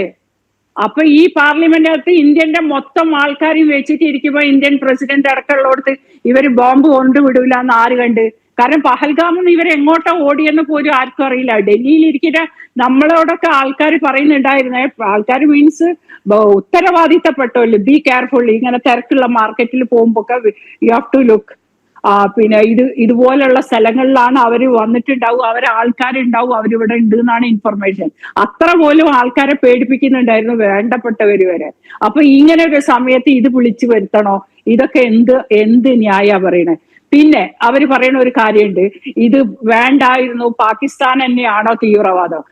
When the war was happening നമ്മളെ എയർബേസ് ക്ലോസ് ചെയ്തു. പാകിസ്ഥാനിൽ ആദ്യം ക്ലോസ് ചെയ്ത അവരാ, നമ്മളെ എയർക്രാഫ്റ്റ് പോണേ. അപ്പൊ നമ്മളും ക്ലോസ് ചെയ്തു. ആ സമയത്ത് ഇവരെന്താ ചെയ്തേ? സിവിലിയൻ ഫ്ലൈറ്റ് 200 മേലെ പാസഞ്ചേഴ്സ് ഉള്ള നാസ് എയർവേസിന്റെ വിമാനം അവർ അപ്രൂവൽ കൊടുത്ത് ടേക്ക് ഓഫ് ചെയ്തു. ഒന്ന് ആലോചിച്ച് നോക്കിയേ, വാർ നടക്കുന്ന സമയത്ത് അവർ ചെയ്തേ. സിവിലിയൻസിനെയാണ് ഇവര് ടാർഗറ്റ് ചെയ്തത്. ആ ദിവസം ഇന്ത്യയുടെ അപ്പൊ ഇവർക്കൊക്കെ ഹാപ്പി ആവുമായിരുന്നു. കമ്മ്യൂണിസ്റ്റുകാർക്കും ജമാഅത്ത് ഇസ്ലാമിക്കാർക്കും ഒക്കെ കരയണേ, പാകിസ്ഥാന് വേണ്ടി കരയണവർക്കൊക്കെ സമാധാനം കിട്ടും. അന്ന് ഇന്ത്യ സിവിലിയൻസിനെ അടിച്ചു എന്ന് പറയും. സംഗതി കഴിഞ്ഞില്ലേ? മൊത്തം ഇന്നുണ്ടാവുന്ന പോലെയല്ലല്ലോ UN അടക്കം അത് ചർച്ച ചെയ്യാം. Things will change. അത്ര പോലും ഇവര് ചെയ്തപ്പോ ഇവരെ തീവ്രവാദികളല്ല, ഈ രാജ്യം തീവ്രവാദം വെച്ച് വിളമ്പുന്ന ഒരു രാജ്യമാണ്. അതിന്റെ മിലിറ്ററി അങ്ങനെയാണ്, അതിന്റെ പ്രധാനമന്ത്രി അങ്ങനെയാണ്, അതിന്റെ മിലിറ്ററി മേധാവി എന്താ അതിന്റെ ഒരാഴ്ച മുമ്പ് പറഞ്ഞത്? ഇന്ത്യക്കെതിരെ ജിഹാദ്. POK നടന്ന ലഷ്കർ ഇ തോയ്ബന്റെ നേതാക്കന്മാരും ജമാഅത്ത് ഇസ്ലാമിന്റെ നേതാക്കന്മാരും പാകിസ്ഥാൻ മിലിറ്ററിയുടെ നേതാവും ഒക്കെ കൂടെ എന്താ പറഞ്ഞേ? It is time for jihad, Islamic jihad for India. India തന്നെയാ പറഞ്ഞേ, ഇസ്ലാമിക് ജിഹാദ് ഫോർ ഇന്ത്യ. അത് പല വിധത്തിലും നരേന്ദ്രമോദിനെ പറയണ്ടല്ലോ, ഭക്ഷണത്തിന് ഇവിടെ മതം, സംഘികളായോണ്ട് സംഘികൾക്ക് എന്താ കുഴപ്പം? സംഘികൾ ഇതൊക്കെ നേരത്തെ മുൻകൂട്ടി കാണാനുള്ള ബുദ്ധി ഉണ്ടായിരുന്നുണ്ട്. ഇവര് പറയണ പോലെയല്ല. ഇവര് വിചാരിച്ച ഒരിക്കലും ഇവരെ തലയിലാണ് ഒന്നുമില്ലാത്തത്. 75 വർഷം കൊണ്ട് ഇവിടെ എനിക്ക് വ്യക്തമായില്ല. ശ്രീ ഹസ്കർ ഇപ്പോഴും നമ്മളോടൊപ്പം ഉണ്ടോ? ശ്രീ ഹസ്കർ, അങ്ങ് കേണൽ ഡിന്നി പറഞ്ഞ വാക്കുകൾ ശ്രദ്ധിച്ചിട്ടുണ്ടാവും, ശ്രീമതി നുസ്രത്ത് ജഹാൻ പറഞ്ഞത് ശ്രദ്ധിച്ചിട്ടുണ്ടാവും. ഒരു ആക്ഷൻ നടക്കുമ്പോൾ പാർലമെന്റ് സമ്മേളനം വിളിക്കണമോ, പറയേണ്ട കാര്യങ്ങൾ ചെയ്യേണ്ട കാര്യങ്ങൾ നല്ല മുറമുറയായി അങ്ങ് നടത്തണമോ? അങ്ങനെയല്ല. പ്രദീപ്, ഇതില് ഏറ്റവും അപാകതയുണ്ട് എന്ന് സംശയിക്കേണ്ടതും വിമർശിക്കേണ്ടിയും വരുന്നത് ഒരേ ഒരു ഘട്ടത്തിൽ മാത്രമാണ്. ഓപ്പറേഷൻ സിന്ദൂറിന് മുമ്പ് ഞങ്ങൾ ഇങ്ങനെ ചെയ്യുന്നു എന്ന കാര്യം പ്രഖ്യാപിക്കണം പാർലമെന്റിൽ എന്നല്ല. ഇന്ത്യൻ പാർലമെന്റിൽ ജനാധിപത്യ പ്രക്രിയയുടെ ഭാഗമായി സംവാദത്തിന്റെ ഇടമുള്ളിടം എന്ന നിലയിൽ നിശ്ചയമായും ഓപ്പറേഷൻ സിന്ദൂർ കഴിഞ്ഞു. അതിനുശേഷം പാർലമെന്റ് വിളിച്ചു ചേർത്ത് ഇന്ത്യ നടത്തിയിട്ടുള്ള ഓപ്പറേഷൻ സിന്ദൂരിനെ സംബന്ധിച്ചിട്ടുള്ള വിവരങ്ങൾ, അത് ആർമിയുടെ വിവരങ്ങൾ, അതിന്റെ കോർ വിവരങ്ങൾ പാർലമെന്റിൽ ചർച്ച ചെയ്യണമെന്നില്ല.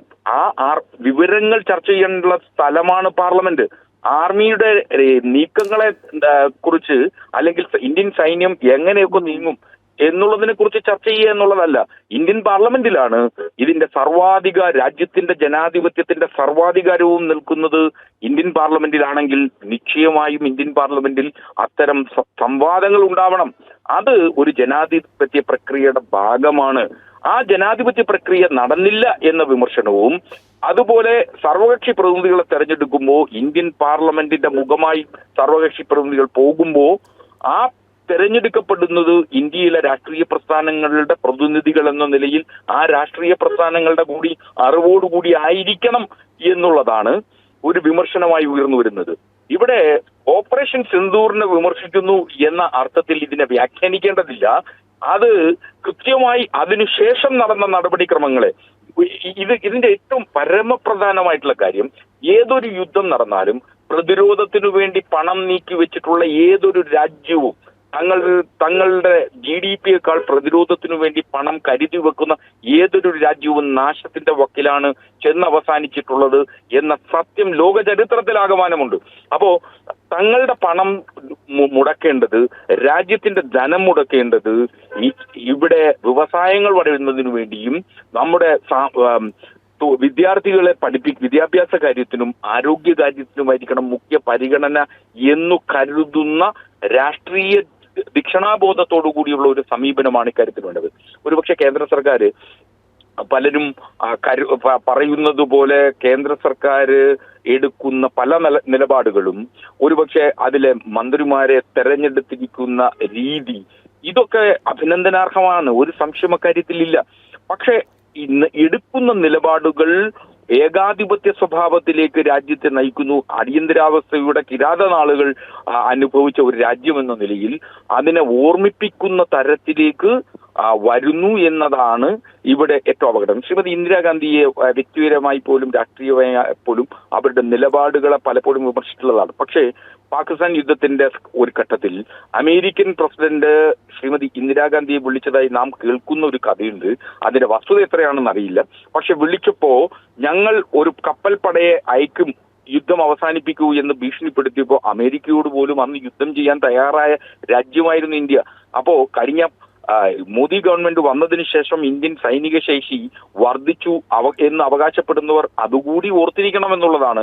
മാത്രമല്ല, ഡൊണാൾഡ് ട്രംപിന്റേതായ ഒരു ടെലിഫോൺ കോൾ ശ്രീ മോദിജിക്ക് വന്നു എന്ന ഒരു വാർത്തകൾ കൂടി, അതോടൊപ്പം ഓപ്പറേഷൻ സിന്ദൂർ അവസാനിപ്പിച്ചിരിക്കുന്നു എന്ന സാഹചര്യം കൂടി നമ്മുടെ മാധ്യമങ്ങൾ റിപ്പോർട്ട് ചെയ്ത സാഹചര്യത്തിൽ അതുകൂടി പരിഗണിക്കണം, അതുകൂടി ചർച്ച ചെയ്യണം ഇന്ത്യൻ പാർലമെന്റിനുള്ളിൽ. മറ്റൊരു രാജ്യത്തിന്റെ പരമാധികാരത്തിനു മേൽ കടിഞ്ഞാണിടുന്നതിനു വേണ്ടി ഒരു ലോക പോലീസ് ചമഞ്ഞിട്ടുണ്ട് അമേരിക്കയെങ്കിൽ അതും ചർച്ച ചെയ്യപ്പെടേണ്ട വിഷയമാണ്. അത്തരം വിഷയങ്ങളെ ഒളിച്ചു വെക്കുക, ഇന്ത്യയുടെ സൈനിക താല്പര്യങ്ങളെ സംരക്ഷിക്കുക എന്നതിന്റെ പേരിലാണ് എന്ന് തെറ്റിദ്ധരിപ്പിക്കുന്നിടത്താണ് ഞങ്ങളെപ്പോലുള്ളവർക്ക് അത്. ശ്രീ ഹസ്കർ, അങ്ങയിലേക്ക് മടങ്ങി വരാം. കേണൽ ഡിന്നി വളരെ പെട്ടെന്ന് നോക്കൂ, ഇത് രണ്ടു മൂന്ന് കാര്യങ്ങളുണ്ട്. ഒന്ന്, ഫസ്റ്റ് തന്നെ ശ്രീ ഹസ്കറിന്റെ അടുത്ത് പറയാനുള്ളത് ഓപ്പറേഷൻ സിന്ദൂർ കഴിഞ്ഞിട്ടില്ല, സിന്ദൂർ ഇസ് ഇൻ പ്രോഗ്രസ്. അതായത് അത് ഫസ്റ്റ് തിങ് ആണ്. അതിന്റെ അപ്പം അദ്ദേഹത്തിന് പറഞ്ഞു ഓപ്പറേഷൻ സിന്ദൂർ കഴിഞ്ഞല്ലോ, ഇനി നമുക്ക് ഡിസ്കഷൻ ചെയ്യാനാണ് ശ്രീ ഹസ്കർ തന്നെ സമ്മതിച്ചത്. അപ്പൊ ഞാൻ പറയുന്നത് മാത്രമല്ല, ഗവൺമെന്റ് ഓഫ് ഇന്ത്യ തന്നെ പറയുകയാണ് operation Sindoor is in progress, അതായത് നടന്നുകൊണ്ടിരിക്കുകയാണ്.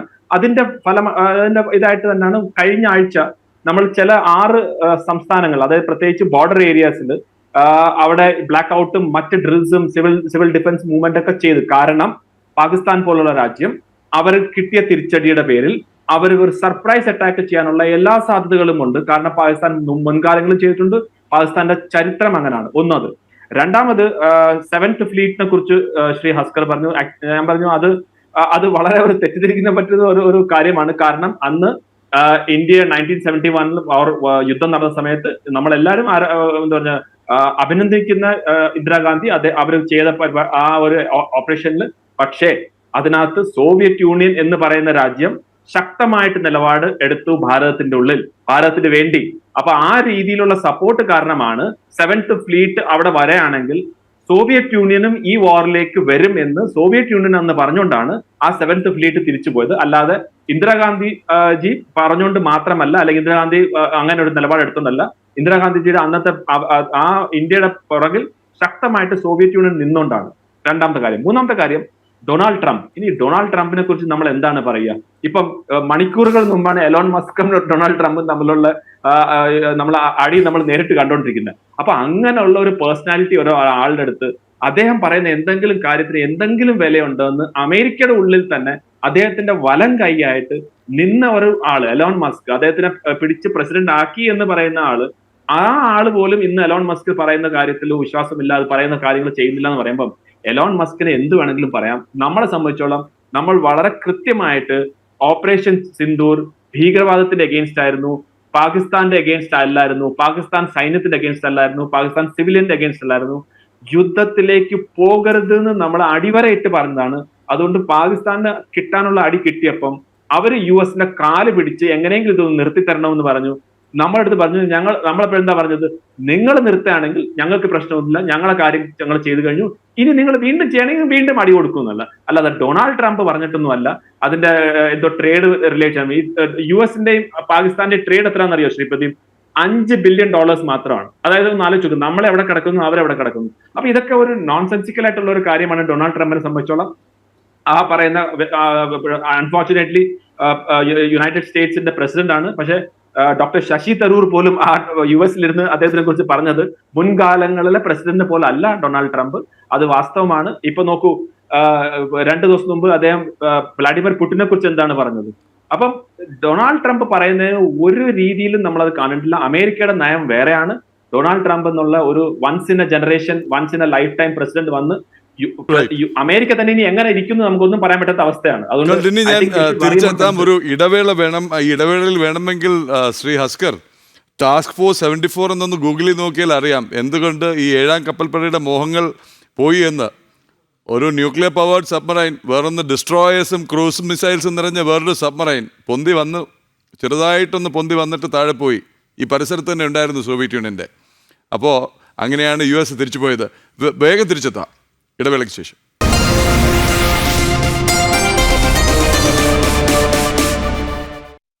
കൂടെവിടെ ജനറൽ ഡിബേറ്റ് അതിൻ്റെ അവസാന മിനിറ്റുകളിലേക്ക് കടക്കുകയാണ്. ശ്രീ രാജൻ ജോസഫ്, ശ്രീ ഹസ്കറുടെ വിമർശനങ്ങൾ കേട്ട് കാണും അല്ലേ? പാർലമെന്റ് വിളിച്ചില്ല, വിശദീകരിച്ചില്ല, ഓപ്പറേഷൻ സിന്ദൂർ കഴിഞ്ഞിട്ടെങ്കിലും പറയാമായിരുന്നില്ല എന്നൊക്കെയാണ് അദ്ദേഹം ചോദിച്ചത്. അദ്ദേഹം പറഞ്ഞത് അല്ല, അതിനകത്ത് ഏറ്റവും വിചിത്രമായ ഒരു കാര്യം അസ്കർ വക്കീൽ ആദ്യം പറഞ്ഞു, പിന്നെ ഇവരുടെ നിലപാട് യുദ്ധത്തിൻ്റെ സാധുതയെക്കുറിച്ചാണ്. യുദ്ധം എന്തിനായിരുന്നു, അത് ഒഴിവാക്കേണ്ടതായിരുന്നു എന്നുള്ള രീതിയിലൊക്കെയാണ് MAVP പറഞ്ഞത്.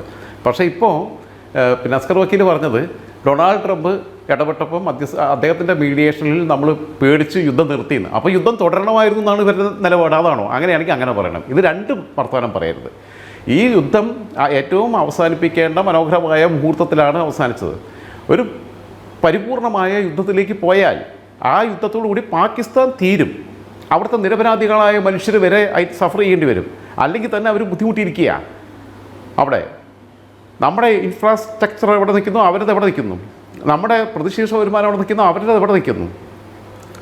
മനുഷ്യർ ജീവിക്കാൻ ഗതിയില്ലാത്ത അവസ്ഥയിൽ നിൽക്കുക. ആ പാവങ്ങളെ നെഞ്ചത്തേക്ക് നമ്മൾ കൊണ്ടിട്ട് പിന്നെ ആക്രമിക്കണോ? അത് മാത്രമല്ല, അവസാനം ഈ അസീം മുനീർ ഇവരൊക്കെ ഇവിടെ നിന്ന് കയറി പോകുക, എന്നിട്ട് ന്യൂക്ലിയർ ബട്ടൺ എടുത്ത് നിൽക്കിക്കഴിഞ്ഞാലോ? അങ്ങനെയുണ്ട്.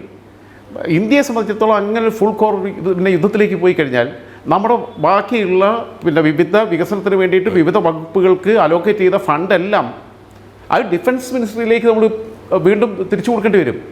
നമുക്കും വലിയ നമ്മുടെ 10-30 വർഷത്തേക്ക് നമ്മളും പിന്നിലേക്ക് പോകും. അവർ ഫിനിഷ്ഡ് ആവും, പക്ഷേ നമ്മളും നമ്മുടെയും തലമുറകളിൽ അനുഭവിക്കേണ്ടി വരും. അപ്പം നമ്മളെതിരെ നമ്മളെ പെഹൽഗാമിൽ നമ്മുടെ നിരപരാധികളായ മനുഷ്യരെ ആക്രമിച്ചതിന് തിരിച്ചൊരു നിരപരാധിയെയും ആക്രമിക്കാതെ അവരുടെ സൈനിക കേന്ദ്രങ്ങളും ഒക്കെ തകർത്തു. നിന്നെ കൊണ്ടൊന്നും ഒരു ചുക്കിനും പറ്റില്ല എന്നുള്ളത് തെളിയിച്ചു കൊടുത്തു. കാരണം ഇവന്മാരുടെ അടുത്തുള്ള സാധനം തന്നെ ഈ ചൈനയുടെ ആയുധങ്ങളായിരുന്നു ഉണ്ടായിരുന്നത്. വ്യോമ പ്രതിരോധ സംവിധാനം, റഡാർ സംവിധാനങ്ങളെല്ലാം തകർത്തു എന്ന് പറഞ്ഞു കഴിഞ്ഞാൽ പറയുമ്പോൾ മുഴുവൻ പറയണ്ട. ടർക്കിയുടെ ഉണ്ടായിരുന്നു കുറച്ച് കളിപ്പാട്ടങ്ങൾ, അവരാകെ ഡ്യൂപ്ലിക്കേറ്റ്. ശ്രീ രാജൻ ജോസഫ്, ടർക്കിയുടെ കുറച്ച് കളിപ്പാട്ടങ്ങൾ കൂടി ഉണ്ടായിരുന്നു പറത്തി കളിച്ചത്. അപ്പം പിന്നെ അല്ല അതെ കേട്ട് യെസ്. അപ്പം ഞാൻ പറഞ്ഞു വന്നത് അവർ വിട്ടത് പിന്നെ പല കേന്ദ്രങ്ങളും നമ്മുടെ രാജസ്ഥാനിൽ ഉൾപ്പെടെയുള്ള ഒരുപാട് കേന്ദ്രങ്ങൾ അവർ ആക്രമിക്കാൻ ശ്രമിച്ചിട്ടും അവർക്ക് ലക്ഷ്യസ്ഥാനത്തെത്താൻ പറ്റിയില്ല. അവരടുത്തുള്ള ഈ ആം എക്യുപ്മെൻറ്റ്സ് എന്ന് പറഞ്ഞു കഴിഞ്ഞാൽ ഈ ചൈനയെ സംബന്ധിച്ചിടത്തോളം അവർ ഡ്യൂപ്ലിക്കേറ്റ് വിദഗ്ധന്മാരാണ്. അവരിന്ന് വരെ സൃഷ്ടിച്ചതിൽ ഡ്യൂപ്ലിക്കേറ്റ് ഇല്ലാത്ത ഒരേ ഒരു സാധനം കൊറോണ വൈറസ് ആയിരുന്നു. അത് അവർ കരുതിയത് ഈ സാധനം ഹുവാനിലെ ലാബിൽ നിന്ന് ഉണ്ടാക്കിയിട്ട് ഇത് ലോകത്ത് സ്പ്രെഡ് ചെയ്യിപ്പിച്ച് കഴിഞ്ഞിട്ട് അതിനുള്ള മറുമരുന്നും ഇവർ തന്നെ, വാക്സിനും ഇവർക്ക് തന്നെ വിൽക്കുക, വാക്സിൻ വിറ്റ് കോടികൾ ഉണ്ടാക്കാമെന്നാണ് കരുതിയത്, മില്യൺ കണക്കിന് രൂപ ഉണ്ടാക്കാമെന്ന്. ഇത് അവരുടെ നിന്ന് ചോർന്ന് ലീക്കായി. അതോടുകൂടിയിട്ട് അവർക്ക് പല രാജ്യങ്ങളിൽ നിന്നും പിന്നീട് അവർക്ക് വിസ അനുവദിക്കാത്ത പ്രശ്നങ്ങളൊക്കെ ഉണ്ട്. പല രാജ്യങ്ങളും അപ്രഖ്യാപിതമായ വിലക്കുണ്ട്. അപ്പോൾ ചൈന കൊടുത്ത ഈ സാധനം വെച്ചിട്ട് ഇവരിരുന്നു. അവരെന്തോ ചെയ്തു, അവരെടുത്ത് ഓൾഡ് സ്റ്റോക്ക്, നമ്മൾ ഈ കട പിന്നെ നവീകരിക്കുന്നതിൻ്റെ ഭാഗമായി സാധനങ്ങൾ വിറ്റൊഴിക്കുന്നത് പറഞ്ഞിട്ടുള്ള ബോർഡുകൾ കാണാറുണ്ട്. അതേപോലെ ഇവരടുത്തുള്ള സ്റ്റാപ്പൊക്കെ ഇങ്ങോട്ട് കൊടുത്തിട്ട് അവർ പുതിയതവിടെ വെച്ചു. ആ പുതിയ സാധനം പിന്നെ ഇങ്ങോട്ട് കൊണ്ടുവരണമെന്നുണ്ടെങ്കിൽ പർച്ചേസ് ചെയ്യാനുള്ള കപ്പാസിറ്റി ഇവർക്കില്ല. 2, അത് ഓപ്പറേറ്റ് ചെയ്യാൻ പറ്റുന്ന ടെക്നിക്കൽ നോളജുള്ള ആളുകൾ അവർക്കില്ല. അതാണ് വിഷയം. അപ്പോൾ അങ്ങനെ എല്ലാവരും ഇതിൽ തകർന്ന് കിടക്കുമ്പോൾ അവിടുത്തെ പാവപ്പെട്ട മനുഷ്യരെ മുഴുവൻ ദുരിതത്തിലേക്ക് ആക്കാതെ ആ യുദ്ധം മനോഹരമായ മുഹൂർത്തത്തിൽ അതിമനോഹരമായ മുഹൂർത്തത്തിൽ തുടങ്ങി അതിനേക്കാൾ മനോഹരമായ മറ്റൊരു മുഹൂർത്തത്തിൽ അത് അവസാനിപ്പിച്ചു എന്നുള്ളതാണ്. അതോടുകൂടി തീരുന്നില്ല, നയതന്ത്ര നീക്കമാണ് പിന്നീട് നമ്മൾ നടത്തുന്നത്. അപ്പോൾ ഇതേപോലെ മറ്റൊന്ന്, ഇപ്പം ഇദ്ദേഹം പറഞ്ഞിട്ടുള്ളൊരു കാര്യം, പിന്നെ ബംഗ്ലാദേശിൽ നിന്നുള്ള കുടിയേറ്റക്കാരെ നമ്മൾ അനധികൃത കുടിയേറ്റക്കാരല്ലേ, അവരെ സംരക്ഷിക്കണം ഇന്ത്യ. ഇവിടെയുള്ള മനുഷ്യൻ്റെ കാര്യം ആദ്യം നോക്കണോ, അവരെ സംരക്ഷിക്കണോ? നമ്മളൊക്കെ അവിടെ മതപരമായ വേർതിരിവ് നേരിടുന്ന ബംഗ്ലാദേശിലെയും പാകിസ്ഥാനിലെയും ഒക്കെ ആളുകളെ നമ്മൾ ഇവിടെ സ്വീകരിക്കാനുള്ള നിയമ ഭേദഗതി കൊണ്ടുവന്നപ്പോൾ അതിനെ എതിർത്ത് വരാം. തീവ്രവാദികൾക്ക് അഭയം കൊടുക്കാനുള്ള സൗകര്യം കൂടി അതിനകത്ത് ചെയ്തു കൊടുക്കണമെന്ന് പറഞ്ഞു വരാം. ഇപ്പം നമ്മുടെ നാട്ടിൽ തന്നെ വന്നിട്ട് പല ക്രിമിനൽ ആക്ടിവിറ്റീസിലൊക്കെ ഉൾപ്പെടുന്ന മയക്കുമരുന്ന് കേസുകളിലൊക്കെ ഉൾപ്പെടുന്ന നമ്മൾ ബംഗാളി എന്ന് പൊതുവെ പറയും. അതിൽ ഭൂരിപക്ഷം പേരുടെയും പശ്ചാത്തലം എന്ന് പറഞ്ഞു കഴിഞ്ഞാൽ അവർ ബംഗ്ലാദേശിൽ നിന്നുള്ള അനധികൃത കുടിയേറ്റക്കാരാണ്. ഒരു പുഴയുടെ അപ്പുറം ഇപ്പുറമാണ്. അവിടെ നിങ്ങോട്ട് കല്യാണം കഴിച്ചവരുണ്ട്, ഇവിടെ നിന്ന് അങ്ങോട്ട് കല്യാണം കഴിച്ചവരുണ്ട്. അവർക്കെല്ലാം ഈ മമതാ ബാനർജി വന്നതിന് ശേഷം അവിടെ തിരിച്ചറിയൽ കാർഡ് ഉണ്ടാക്കി, റേഷൻ കാർഡ് ഉണ്ടാക്കി, അവർക്ക് അവിടെ വീട് വെക്കാനുള്ള സൗകര്യം ചെയ്തു കൊടുത്ത് അവരാണ് മമതാ ബാനർജിയുടെ ഈ തീവ്രവാദികളെ തീറ്റിപ്പോറ്റി അവരുടെ വോട്ട് ബാങ്ക് വെച്ചിട്ടാണ് മമതാ ബാനർജി ഈ വിജയം നേടിക്കൊണ്ടിരിക്കുന്നത്. മതപരമായ ധ്രുവീകരണമാണുള്ളത്. നമുക്ക് ബംഗ്ലാദേശിൽ ഷെയ്ഖ് ഹസീന മാറിയ ശേഷം നടന്ന സംഭവങ്ങളെല്ലാം നമ്മൾ കണ്ടതാണ്. പിന്നെ ഇവർ പാകിസ്ഥാൻ എന്ന രാജ്യം തന്നെ തീവ്രവാദത്തെ പ്രോത്സാഹിപ്പിക്കുന്നുള്ളത് സത്യമല്ലേ? ഏതെങ്കിലും ഒരു ഇന്ത്യയോടൊപ്പം 1947 സ്വാതന്ത്ര്യം നേടിയ പാകിസ്ഥാനിൽ ഏതെങ്കിലും ഒരു പ്രധാനമന്ത്രിമാർ കാലാവധി വെച്ചിട്ടുണ്ടോ? ഒരൊറ്റ ആൾ. ഇടയ്ക്ക് അങ്ങോട്ടും ഇങ്ങോട്ടും കൊല്ലലാവണി. നമ്മളുടെ മുൻ പ്രധാനമന്ത്രി മൻമോഹൻ സിംഗ് ഇവിടെ ജീവിച്ചിരിക്കുന്നുണ്ട്, ദേവഗൗഡ ഇവിടെ ജീവിച്ചിരിക്കുന്നുണ്ട്, എല്ലാവരും ഇവിടെ ജീവിച്ചിരിക്കുന്നുണ്ട്. അവിടെ ഇയാൾ സ്ഥാനഭ്രഷ്ടനാക്കി കഴിഞ്ഞാൽ പിറ്റേന്ന് കൽത്തുറുങ്കി കൊണ്ടേ അടക്കിയ ഒരു ജനാധിപത്യവും ഇല്ല. അവിടുത്തെ മനുഷ്യർ സത്യം പറഞ്ഞാൽ ഇന്ത്യ ഞങ്ങളെ ആക്രമിച്ച് കീഴ്പ്പെടുത്തിയിരുന്നെങ്കിൽ എന്ന് പോലും ചിലപ്പോൾ അറിയാതെ ആഗ്രഹിച്ചു പോവും. അതുതന്നെയല്ലേ പാക് ഒക്കുപ്പൈഡ് കാശ്മീരിലുള്ളത്? ജനം തെരുവിലിറങ്ങിയില്ലേ? പാകിസ്ഥാൻ സൈന്യത്തിലുള്ളവർക്ക് നേരെ ആക്രമണം നടത്തിയില്ലേ? എന്താ കാരണം? ബലൂചിസ്ഥാനിൽ പെഹൽഗാമിൽ മരണപ്പെട്ടവർക്ക് ഐക്യദാർഢ്യം പ്രഖ്യാപിച്ചുകൊണ്ട് മെഴുകുതിരി കത്തിച്ച് പ്രകടനം നടന്നില്ലേ BLA നേതൃത്വത്തിൽ? അപ്പോൾ ഇതൊക്കെ നടക്കുമ്പോൾ എന്താണെന്ന് വെച്ച് കഴിഞ്ഞാൽ അവിടുത്തെ ജനത പോലും പാക് ഒക്കുപ്പൈഡ് കാശ്മീരിലുള്ളവരും നമ്മുടെ കാശ്മീരിലുള്ളവരും തമ്മിൽ പലരും ബന്ധുക്കളാണ്, അപ്പുറം ഇപ്പുറമാണ്. അവർ ഇവിടുത്തെ കാശ്മീർ ഇന്ത്യയുടെ സ്വർഗമായി മാറുമ്പോൾ, ലോകത്തിൻ്റെ സ്വർഗമായി മാറുമ്പോൾ യൂസഫ് അലി വരെ ഇൻവെസ്റ്റ് ചെയ്യാൻ തയ്യാറായത് എപ്പോഴാണ്? ആർട്ടിക്കിൾ 370 എടുത്തു കളഞ്ഞതിന് ശേഷം. അതിന് മുമ്പ് ആരും അവിടെ ഇൻവെസ്റ്റ് ചെയ്യാൻ തയ്യാറായിട്ടില്ല. അവിടുത്തെ അങ്ങനെയുള്ള ആ പ്രത്യേക പരിഗണന എടുത്തു കളഞ്ഞതിന് ശേഷം അവിടെ പിന്നീടാണ് ഈ വിനോദസഞ്ചാരികളുടെ ഒഴുക്കുണ്ടായത്. അവിടെ യൂസഫ് അലി പൈസ 1 രൂപ മുടക്കിയാൽ 2 രൂപ കിട്ടുന്ന ഉറപ്പുള്ളിടത്തേ മുടക്കുള്ളൂ. അവിടെ കൊണ്ടുപോയിട്ട് മുടക്കി. യൂസഫ് അലി ലക്നൌവിൽ പോയി മാൾ തുടങ്ങിയത് എപ്പോഴാണ്? 3-4 വർഷമായിട്ടേ ഉള്ളൂ. അതിന് മുമ്പ് അവിടെ മാഫിയ രാജായിരുന്നു, ഗുണ്ടാരാജായിരുന്നു. മാൾ തുടങ്ങിക്കഴിഞ്ഞാൽ മാളിൽ കയറി കൊള്ളയടിച്ചുകൊണ്ട് പോകും. അതിന് പറ്റുന്ന സമാധാനപൂർവ്വമായ ഒരു അന്തരീക്ഷം അവിടെ യോഗി ഉണ്ടാക്കി വെച്ചിട്ടുണ്ട്. യോഗി എൻ്റെ അമ്മാവനോ നരേന്ദ്രമോദി എൻ്റെ അമ്മാവനൊന്നുമല്ല. ഞാൻ ഇവരെ ഒന്നും BJP രാഷ്ട്രീയത്തോട് പരിപൂർണമായി യോജിക്കുന്ന ആളുമല്ല. മാനസികമായി കമ്മ്യൂണിസ്റ്റ് ചിന്താഗതിയോട് യോജിച്ച് നിൽക്കുന്ന ആളാണ്. പക്ഷേ വലതുപക്ഷം ചേർന്ന് നടക്കാൻ പറഞ്ഞ് റോട്ടിലെ രാഷ്ട്രീയത്തിലല്ല. ഇവർ കമ്മ്യൂണിസ്റ്റുകാർ ഏറ്റവും വലിയ വലതുപക്ഷ വ്യതിയാനത്തിന് വിധേയരായ ഒരു കാലത്ത് അതുകൊണ്ടാണ് നമുക്ക് ഇതിനോടൊക്കെയുള്ള വിയോജിപ്പ്. പക്ഷേ ഇതിനകത്ത് ആലോചിക്കേണ്ടത് ഇപ്പോൾ ഈ ഒസാമ ബിൻ ലാദനും ദാവൂദ് ഇബ്രാഹിമിനെയൊക്കെ തീറ്റിപ്പറ്റിയതാരാ? ഒസാമ ബിൻ ലാദനെ പിന്നെ ഈ പാകിസ്ഥാൻ്റെ ഉള്ളിലല്ലേ? അവർ രാജ്യം തന്നെ അതാത് രീതിയിൽ തീവ്രവാദ പ്രവർത്തനത്തിന് ഞങ്ങൾ കണ്ടിട്ടേ ഇല്ല എന്ന് പറയുന്ന ഒസാമ ബിൻ ലാദനെ അമേരിക്കക്കാർ അവിടെ നിന്ന് പിടിച്ചുകൊണ്ടുപോയി തട്ടി കടലിൽ കെട്ടിത്താഴ്ത്തി. അങ്ങനെയൊക്കെ തിരിച്ചു വരാൻ വളരെ വേഗം ഒരു ഇടവേള കൂടി അനിവാര്യം. അതുകൊണ്ടാണ്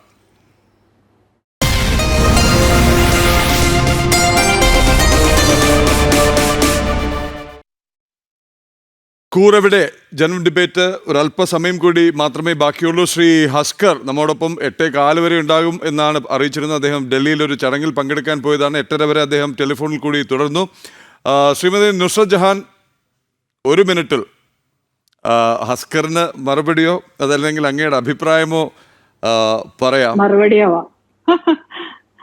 അപ്പോ ഏറ്റവും വലിയ തമാശ ഭരണകൂടം പിന്നെ എന്താണ് ഇൻഡസ്ട്രീസിന് എന്താണ് മലയാളം വാക്ക് മറന്നു പിന്നെ ഇൻസ്റ്റിറ്റ്യൂട്ടിനും വിദ്യാഭ്യാസത്തിനും ഒക്കെയാണ് മുൻഗണന കൊടുക്കേണ്ടത്, അല്ലാതെ യുദ്ധത്തിന് പോവണ്ടാന്ന്.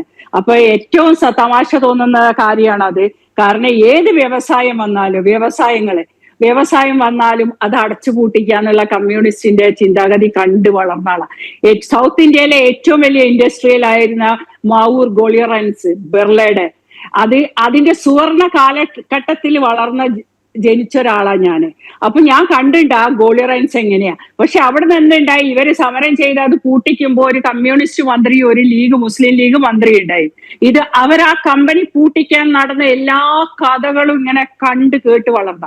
സത്യത്തിൽ എന്റെ രാഷ്ട്രീയം എന്നുള്ള തോട്ട് തന്നെ അവിടുന്ന് ഞാൻ പഠിച്ചത്. എന്താ രാഷ്ട്രീയം, എങ്ങനെ ഒരു സാധനം ഇല്ലാതാക്കാം. ഇതേപോലെ പിന്നെ ഒരുപാട് സാധനങ്ങൾ, സോപ്പ്, കേരള സോപ്സ്, കമ്പ്യൂട്ടർ വന്നപ്പോ അവരെ എതിർത്ത്, പഠിക്കാന്നുള്ള എന്ത് വന്നാലും എതിർക്കും.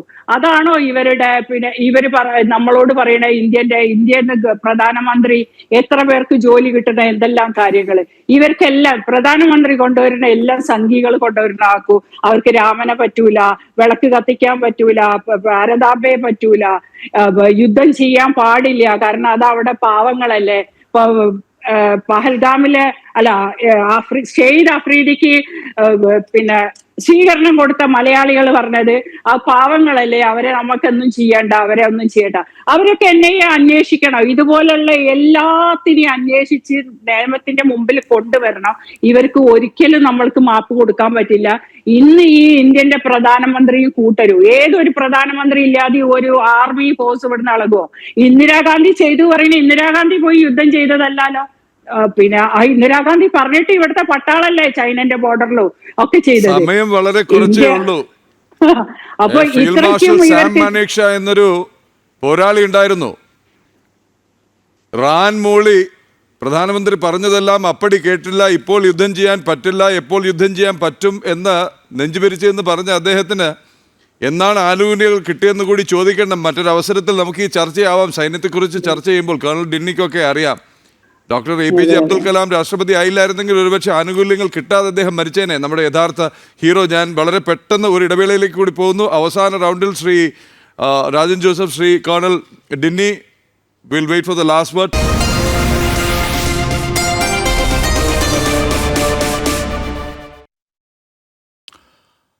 കൂറെവിടെ ജനം ഡിബേറ്റ് ഇനി 3 മിനിറ്റ് കൂടി മാത്രം ബാക്കി. ശ്രീ രാജൻ ജോസഫ്, സൈനിക നടപടി രാഷ്ട്രീയ പദ്ധതിയാക്കരുത് എന്നുകൂടി ശ്രീ MA ബേബി പറഞ്ഞു വച്ചിരുന്നു. ഒപ്പം തന്നെ ഈ മറ്റ് വ്യവസായം, വാണിജ്യം, വിദ്യാഭ്യാസം തുടങ്ങിയവയ്ക്കുള്ള ഫണ്ട് പ്രതിരോധത്തിനായി ഉപയോഗിക്കരുത്, അതിനെയാണ് വിമർശിച്ചതെന്നും.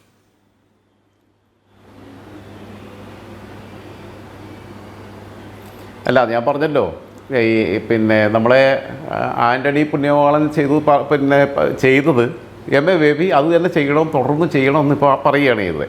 കാരണം നമ്മൾ അപ്ഡേറ്റ് ചെയ്യാതിരിക്കണം നമ്മുടെ സൈന്യം. നമ്മൾ പ്രതിരോധ ചെലവ് കുറയ്ക്കണം എന്നുണ്ടെങ്കിൽ ഇങ്ങനെ 2 അടി കൊടുത്താൽ മതി. ഞാൻ പറയുന്നത് ഇന്ത്യയും പാകിസ്ഥാനിലെ 2 ഒരു ഈ പ്രതിരോധ ചെലവുകൾ കുറയ്ക്കാൻ പറ്റും. സമാധാനപൂർവ്വമായ ഒരു അന്തരീക്ഷം ഉണ്ടായിക്കഴിഞ്ഞാൽ നമ്മുടെ വരും തലമുറകൾക്ക് വേണ്ടി വിനിയോഗിക്കപ്പെടേണ്ടുന്ന പണമാണ് അതിർത്തി കാക്കാനും നമ്മുടെ ഈ പിന്നെ ആം എക്യുപ്മെൻറ്റ്സ് മേടിക്കാനും ഒക്കെ ആയിട്ട് നമ്മൾ ചെലവഴിക്കുന്നത്. പക്ഷേ അതെന്തുകൊണ്ടാണ് നമുക്ക് ത്രെട്ട് നിലനിൽക്കുന്നുണ്ട്. നമ്മൾ അങ്ങോട്ട് കയറിയിട്ട് വെറുതെ ചൊറിയാൻ പോകുന്നില്ല. ഇവരിങ്ങനെ ഇടയ്ക്കിടയ്ക്ക് കല്ലെടുത്ത് ഇങ്ങനെ ഇങ്ങോട്ട് എറിയും. അപ്പോൾ പിന്നെ നമുക്ക് ഗതി കിട്ടി നമ്മൾ തിരിച്ചടിക്കേണ്ടി വരുന്നു എന്നുള്ളതാണ്. മറ്റൊന്ന് ബേബി പറഞ്ഞ ഏറ്റവും ശ്രദ്ധേയമായിട്ടുള്ള കാര്യം ഇസ്രായേലുമായിട്ടുള്ള ബന്ധം അവസാനിപ്പിക്കണം എന്നുള്ള രീതിയിലാണ്. ജമാഅത്തെ ഇസ്ലാമിയുടെ ആവശ്യമാണ്, സ്ലോഗനാണ് MAVP CPM-ൻ്റെ ജനറൽ സെക്രട്ടറി പറയുന്നത്.